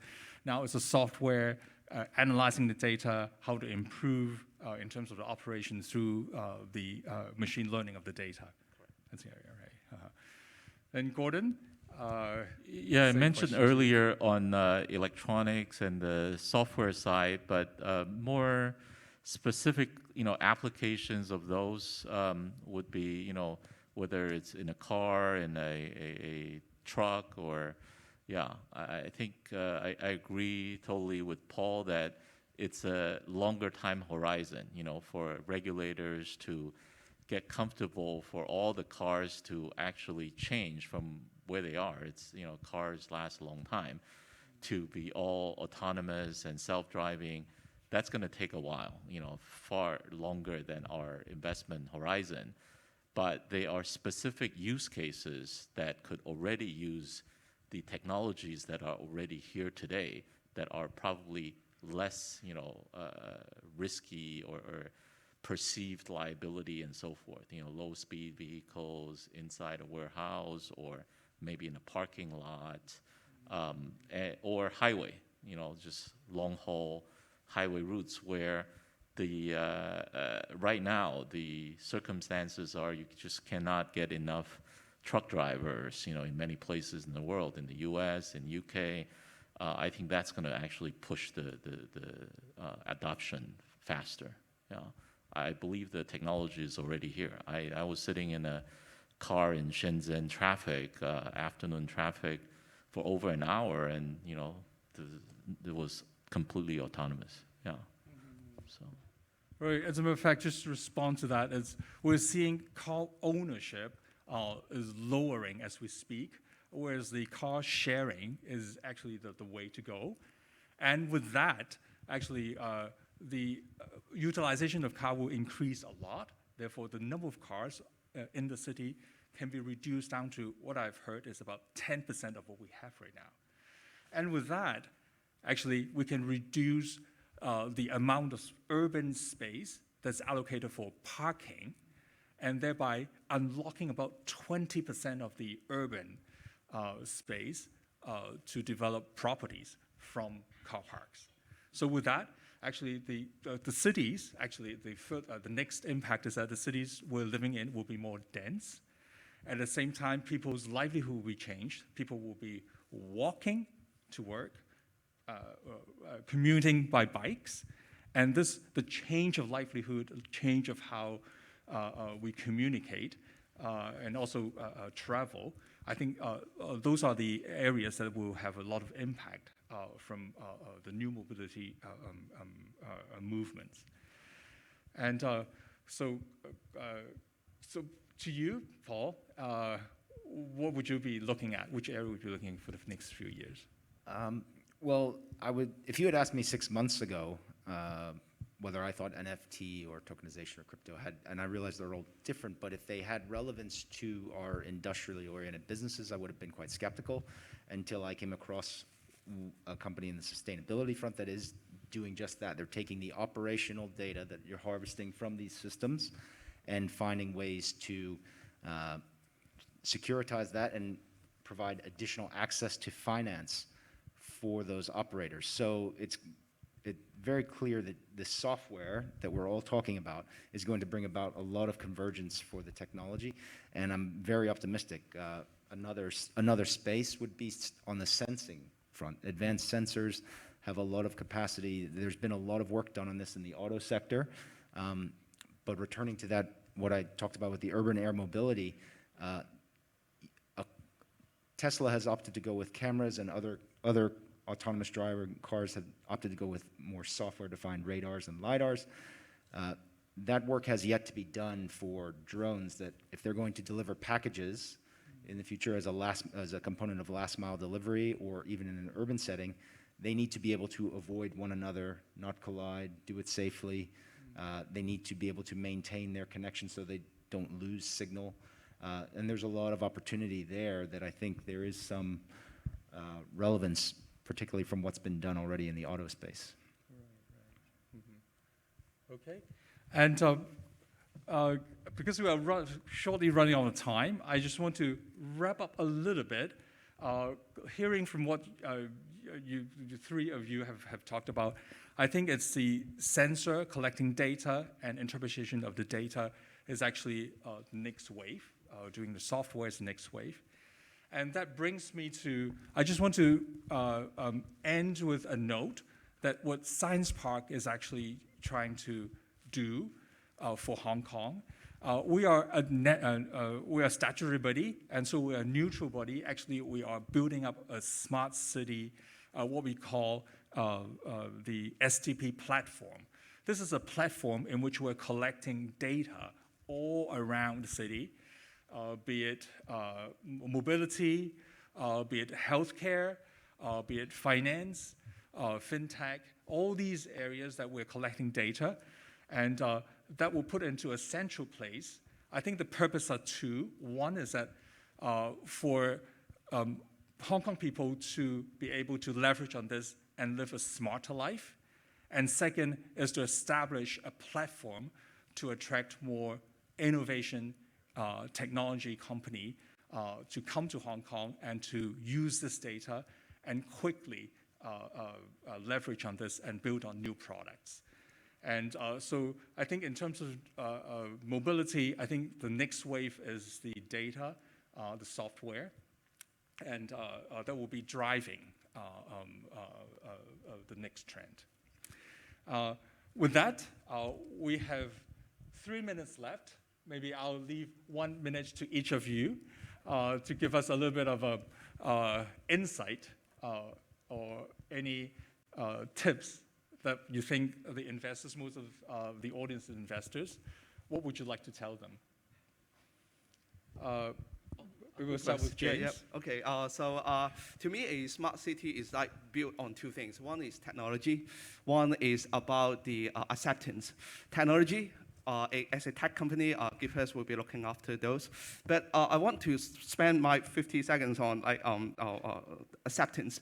Acceptance in terms of like mothers and fathers who are accepting the fact that his son or his daughter are going to do a new industry. I wouldn't know that by being really good at playing video games could make millions of dollars per year. 30 years ago. If so, I may be on another path as a programmer. So I think it's about like family to accept that the kids are doing new stuff. Secondly is the government. Government has to open up a little bit in terms of regulatory so that like new technology could be deployed. And thirdly is to investors as well. We need funding as well to like do the new stuff for the better good of our smart cities. Thank you. Gordon? I think those are already here. I mean, I laugh because I thought of a situation that was almost, I don't know, when Uber first came to Hong Kong, and I sat in an investment conference where the head of Uber in Hong Kong, he was an ex-Goldman banker, and he, started the speech by saying, "Well, my girlfriend is from Hong Kong, and and her father never believed that I actually left Goldman to join a taxi company."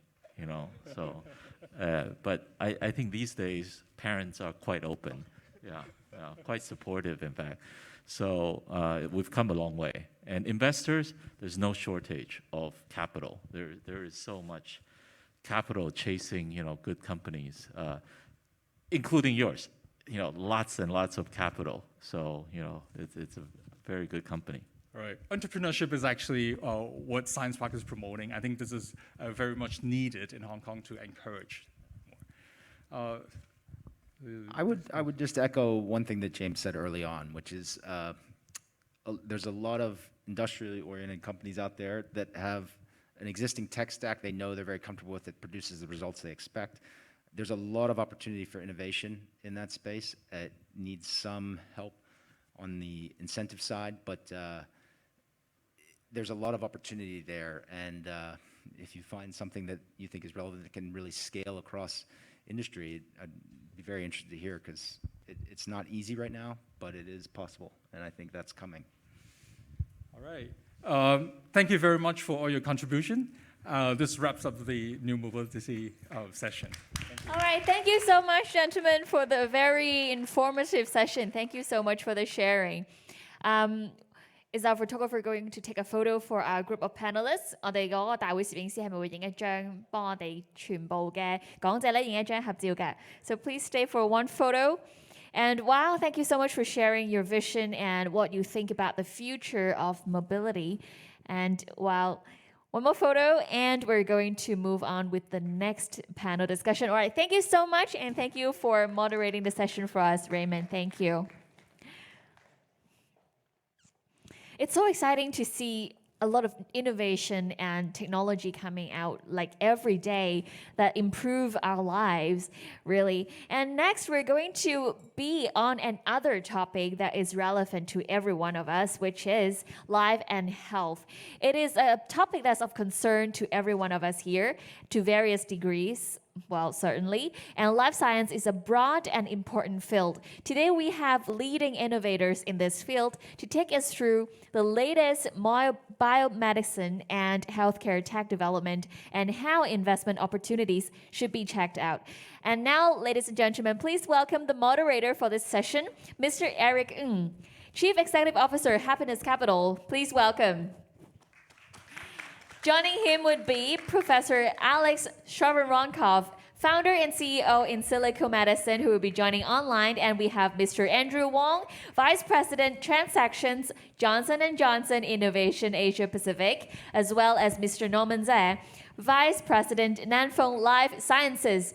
Please welcome the gentlemen here. And now over to you, Eric.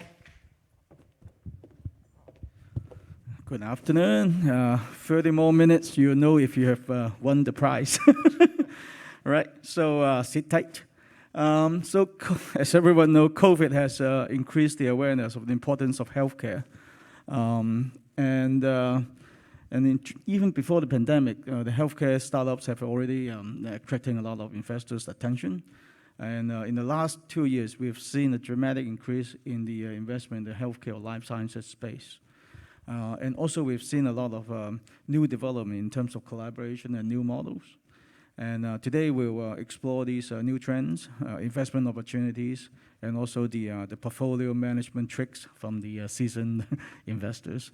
So today, we are very lucky to have Alex. Hello. Great. And you can describe what you are actually sitting on later when you introduce yourself. It was pretty exciting.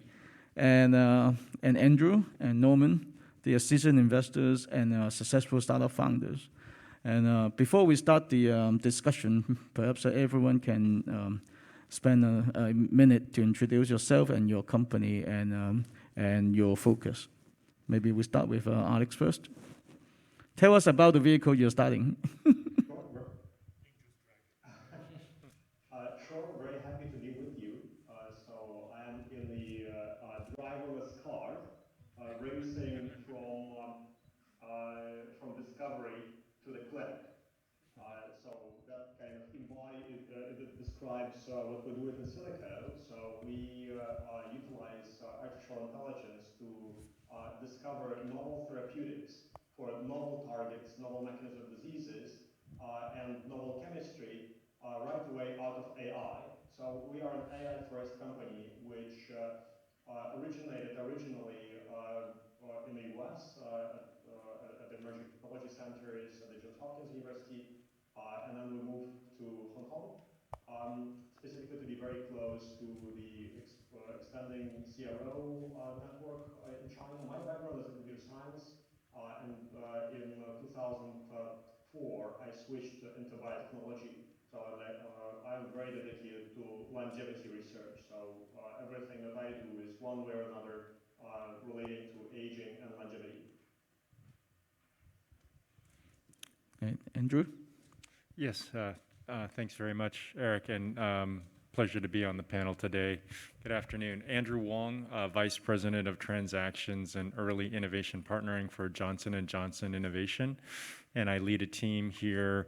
My team and I focus on identifying, co-developing, investing, and ultimately executing partnerships with a diverse set of partners in China and the Asia Pacific region, biotech companies, medical device, consumer health, academic institutions, governments, and so forth. We have a focus on opportunities and innovations anywhere from straight out of the lab, all the way, in the case of pharmaceuticals, for example, through mid-stage clinical development. In the case of medical device and consumer health, these tend to be all the way to products that are making it into sort of pilot phase of market launch. We have offices throughout the Asia Pacific region because we believe innovation can happen anywhere. And so we have offices here in Hong Kong, Shanghai, Tokyo, Korea, Australia, Singapore. And we are quite excited about what we are seeing in the ecosystem here in China and the Asia Pacific region and Hong Kong And so as a result have been extremely active, particularly in the last couple of years. Great. Norman, please. Sure, sounds good. I would start by saying I don't have an NFT product with me, so sorry to disappoint anyone that's waiting to the end of this. But jokes aside, Norman Jie, Vice President of Nanfeng Life Sciences. I'll start with Nanfeng Group. So it's a business conglomerate founded back in the 50s, been around for 60 years. Main business in real estate, internationally in US, UK, or also locally in Asia, in China and Hong Kong. Nanfeng Life Sciences is a $2 billion platform founded by Nanfeng Group to invest globally in life sciences. Just like, like Andrew said, we focus in any types of innovation within life sciences, from therapeutics to medtech to diagnostic tools, healthcare IT, AI, like what Alex is doing. So in terms of team, we have currently roughly 20-25 investment professionals in US, China, and Hong Kong, covering different stages of company, different areas. Most notably, we have 2 VC funds we launched back in 17 and 18 called Pivotal Bioventures that focus in early stage biotech therapeutics investment, been pretty active, roughly 50, 60 portfolio companies across the entire platform. And we also invest in funds, building different partnerships. And lastly, beyond investment, we still do operations, internship program for students. We have a Hong Kong Life Science Society that focus in helping students from in Hong Kong and China to find new internship opportunities, new university, postgraduate studies, etc. So pleasure to be with you. Great, thank you. So until recently, infectious diseases and preventive health have not been embraced by investors as a preferred investment area due to the risk and the long-term profile. And do you think COVID actually has changed the appetite of the investors in this area? And if yes, then is it sustainable? And also whether we can actually ride on this or leverage this trend or momentum to build the next generation of healthcare startups. Maybe Norman can start first. Sure, thanks. Yeah, I think when I think about a question is like, has that changed healthcare investing or healthcare fundamentally? My answer is, probably not, because fundamentally the value being created in healthcare, in therapeutics specifically, is developing new innovative products, right? Obviously, the pandemic has really changed the people's spectacle on the technology, right? So before you talk about vaccines, people are pretty kind of lukewarm about the technology behind, but given COVID, such a pandemic, you see friends and families talking about how does mRNA is different from normal deactivated virus or whatnot. So everybody is somewhat of a researcher, an expert in the space. But that's really comes about how the innovation would change people thinking about how healthcare can create value. But that value has actually never changed. I'm sure Alex and Andrew agree with that as well. But I think the fundamental differences right now in the current years compared to before is really catalyzing the process in terms of different types of investor going into healthcare, kind of taking a sneak peek, uncovering how healthcare is like before. They might have kind of a perception of, if I put money in, hopefully it will work, hopefully there's a drug, hopefully there's a product. If there's huge upside, but if it doesn't, it goes to zero. I think that's kind of the common perception. But nowadays people think about different business models. I think in vaccines, we have evolved from, now we have different types of vaccines out there, but talking about, oral pill treatment from Pfizer, Merck, delivery systems, manufacturing platforms, etc. So I think this kind of expanding what the value chain is being viewed, but hasn't fundamentally changed it. But in terms of appetite, I can speak on our behalf. Obviously we've been investing in healthcare for maybe a decade plus, but I think observing other types of investor, I think the risk appetite and the interest level has really increased. How about Andrew? Yeah, I would agree with Norman in that just like Norman's and Nanfeng's investment strategy is really focusing on innovations, transformational innovations. In our case, where we are really investing for the long term. So, that mandate has not changed. We've continued to do that. I think to your question, Eric, though, around how has the pandemic impacted perhaps interest in infectious disease? I would say given globalization and just how the world is getting smaller and smaller, and I think also given how infectious disease can, lead to pandemic or has the potential for pandemic, I think this speaks to the need for us to really get ahead of the curve. And so I think what we have seen here is the impact of what collaboration can do. and how collaboration can not only help us understand the fundamental knowledge behind something like COVID-19, but also rapidly develop ways to treat or to address it in terms of vaccines or other treatments. And so I think from that standpoint, we have definitely seen an increase, let's say, in investment in the infectious disease area, and we should probably continue to do so. So how about Alex, from a scientist perspective, do you think the appetite for tackling infectious disease and preventive health have changed as well? Of course. So I can just kind of resonate with everybody on the panel. Definitely the appetite for biotechnology companies and biotechnology investments has increased substantially. Now people are more focused on infectious diseases, but also on healthcare in general. As a matter of fact, I see that if you're looking from the even internal kind of perspective, from in silico perspective, we also decided to go after several infectious diseases internally, even though we were primarily focused on chronic diseases. And in general, people all over the world started looking more into healthcare than into other, let's say, less impactful fields. You know, of course, if you ask me, I still think that the interest is not enough. So healthcare in general is the most impactful area on the planet. So if you want to invest into something, this is the most impactful area in general. So, you know, the best thing to do is to dedicate your life to this noble cause, not only money. But we do see increased investor interest, and of course, also people are going into this field more actively. It is more, it is easier to hire now in this field, and many computer scientists, we are an AI company, many computer scientists decided to change their career, and instead of going into gaming or some other kind of wasteful industry, they decide to go into healthcare and AI. Great, so there might be some hope that we can avoid the next pandemic. So Andrew, we talk about collaboration. So we've seen actually a lot of new collaboration and new models evolving over the last few years. In particular, the COVID has actually driven that. So what are the key drivers and trends, and why is it important for life sciences venture investment? Yeah, thanks. Great question. I think, as I had mentioned, the pandemic definitely emphasized the importance of collaboration more than ever and what it can do, the impact. I think in a case of like Johnson & Johnson, you know, half of our pipeline is actually derived externally. We do not have the capacity or the capability to internally derive all of our innovations.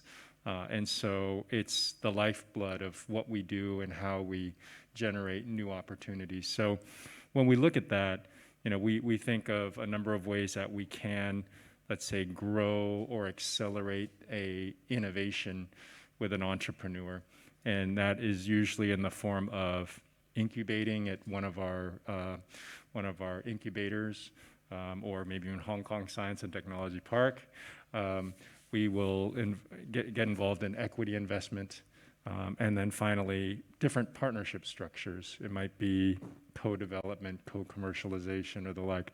So we try to be as flexible as we can and find ways that we can best help the entrepreneur or the company to accelerate their development as partners together. So how about Norman? Yeah, I think definitely going to piggyback on what Andrew said on incubation ideas. I think in VC, you rarely see any types of opportunities being funded by one investor or one company from start to finish, right? Usually the seed round, you have one investor or two investors, but as you progress to Series A, Series B, you start to see that syndicate kind of grow, and then potentially an IPO, you bring in great public investor or whatnot. So I think in the process itself, since, you know, the time horizon is so long, it's kind of, you know, almost certain you will have partnership, you'll have collaboration, and you have different value being added to that, because in order to maximize the exit, when you come in at a low valuation, you have to have flexibility on creating value, in the later stage of the opportunity. And then secondly, I think I'll also pick back on what Andrew said. As from pharma perspective, from an investor, we see the value of bringing in strategic partners coming in to validate the company, how you think about technology. And I think the beauty of healthcare and biotech in general is also the fact that you have different types of exit. M&A being a very active exit strategy for our portfolio companies as well.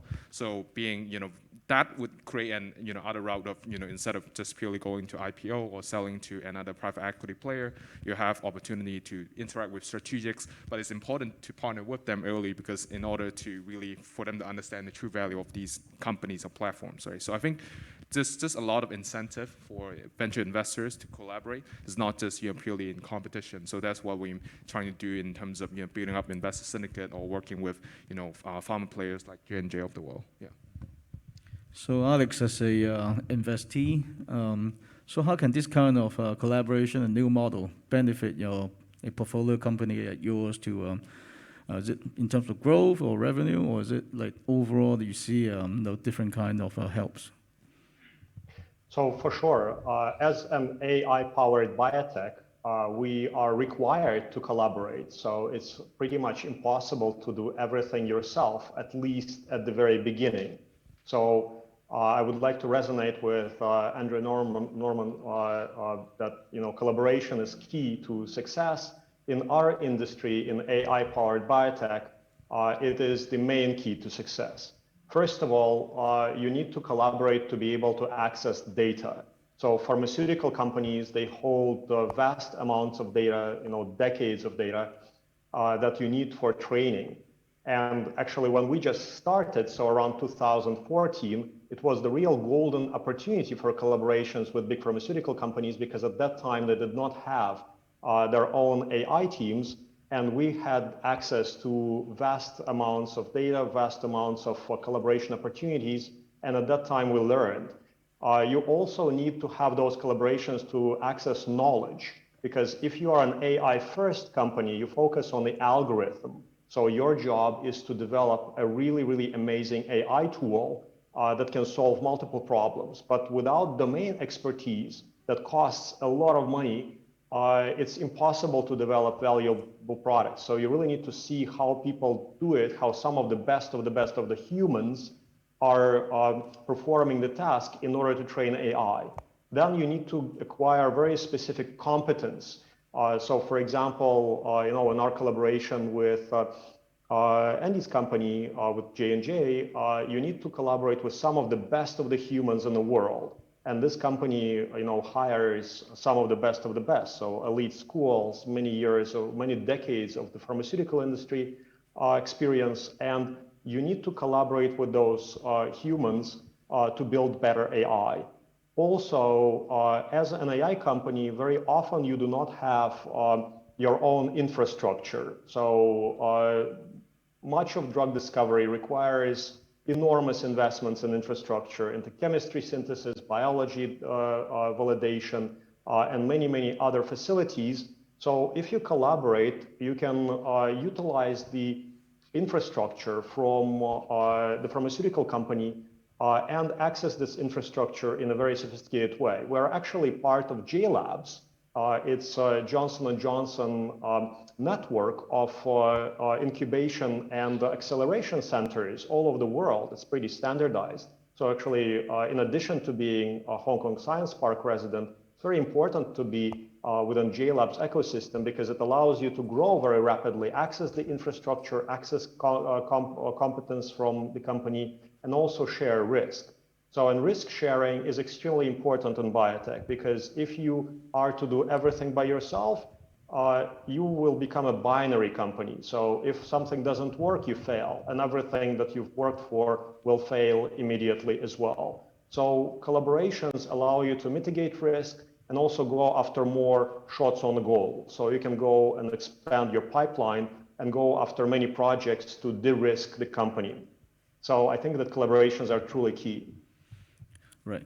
Talking about risk mitigation, so life sciences ventures or investments are always known as patient investment, right? You may not know whether you actually reach something, or you may know like when you get the return. So how do you actually balance your short-term and long-term investment goals, and how do you actually diversify your portfolio to mitigate risk? And Alex just share about like different strategy from an investor's perspective. Maybe investors can also share your view, like how do you diversify or how do you mitigate risk in your portfolio? Maybe Andrew can start first. Okay, I mean, from Johnson & Johnson's side, first and foremost, we are focused on areas of highest strategic priority for each of our different sectors, pharma, med device, consumer, as well as the therapeutic areas. So that really drives sort of where we will focus at the moment. But within that, yes, there are definitely going to be different opportunities that I would say are maybe higher risk, but also maybe higher return or potential for really addressing maybe a significant unmet need, but it's just perhaps the particular approach, the target, maybe the mechanism of action or the approach that we're taking is quite unknown. So I would consider that to be a higher risk, maybe lower probability of success, but something we feel we must do. We might balance that out with other opportunities that may be more mature, maybe greater potential success opportunity. That's one way. Another way we do it is also we tend to mitigate our risk by stage gating sort of what we do. So we try to accomplish a lot of our activity through milestones, similar to how the venture community will do. But I'm thinking about either from a partnership basis, but also from an equity standpoint. So we will try to help the company or the entrepreneur to get to certain stages, and then we will invest more as we see further, let's say, validation of the concept or the work. How about Norman? How do you balance? Yeah, and interest of time is a lazy question. A lazy answer would be like we don't generally invest short term. But jokes aside, frankly, like what Andrew mentioned, like execution. It sounds like a cliche, but it's pretty real in healthcare investing, where you have maybe a proof of a term sheet with multiple tranches. In order for them to unlock the value or the capital, they have to achieve goals, and we have seen very granular goals, type of like enrolling certain types of patients, hiring the C-level, the right people. So it requires a lot of attention and work into it, but I think the matter of fact is you really have the company need to execute in order to generate that value, in order to produce a product. They can have best-in-class technology, but if the execution is not there, it's hard. And I'll also piggyback what Alex mentioned, like in companies like AI drug discovery or tech companies, it's a matter of different types of business models, so different ways to be successful. So it's quite important to really think about we mitigate those risks, how you're executing, right? What are the KPIs of those individual risks? It's individual tasks/risks would be quite crucial.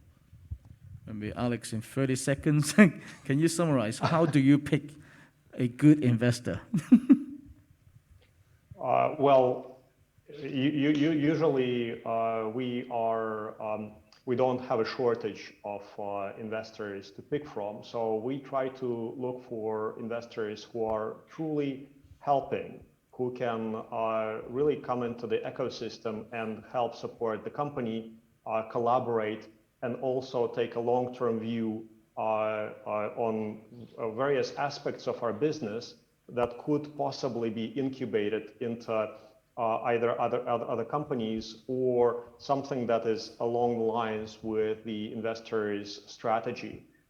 We also look for people who are extremely expert in what they do, so that they can help grow the company, bring new people, and allow us the opportunity to partner with other portfolio companies or their close network of partners. So to date, we managed to get a very, very sophisticated set of partners that are also, in many cases, invested.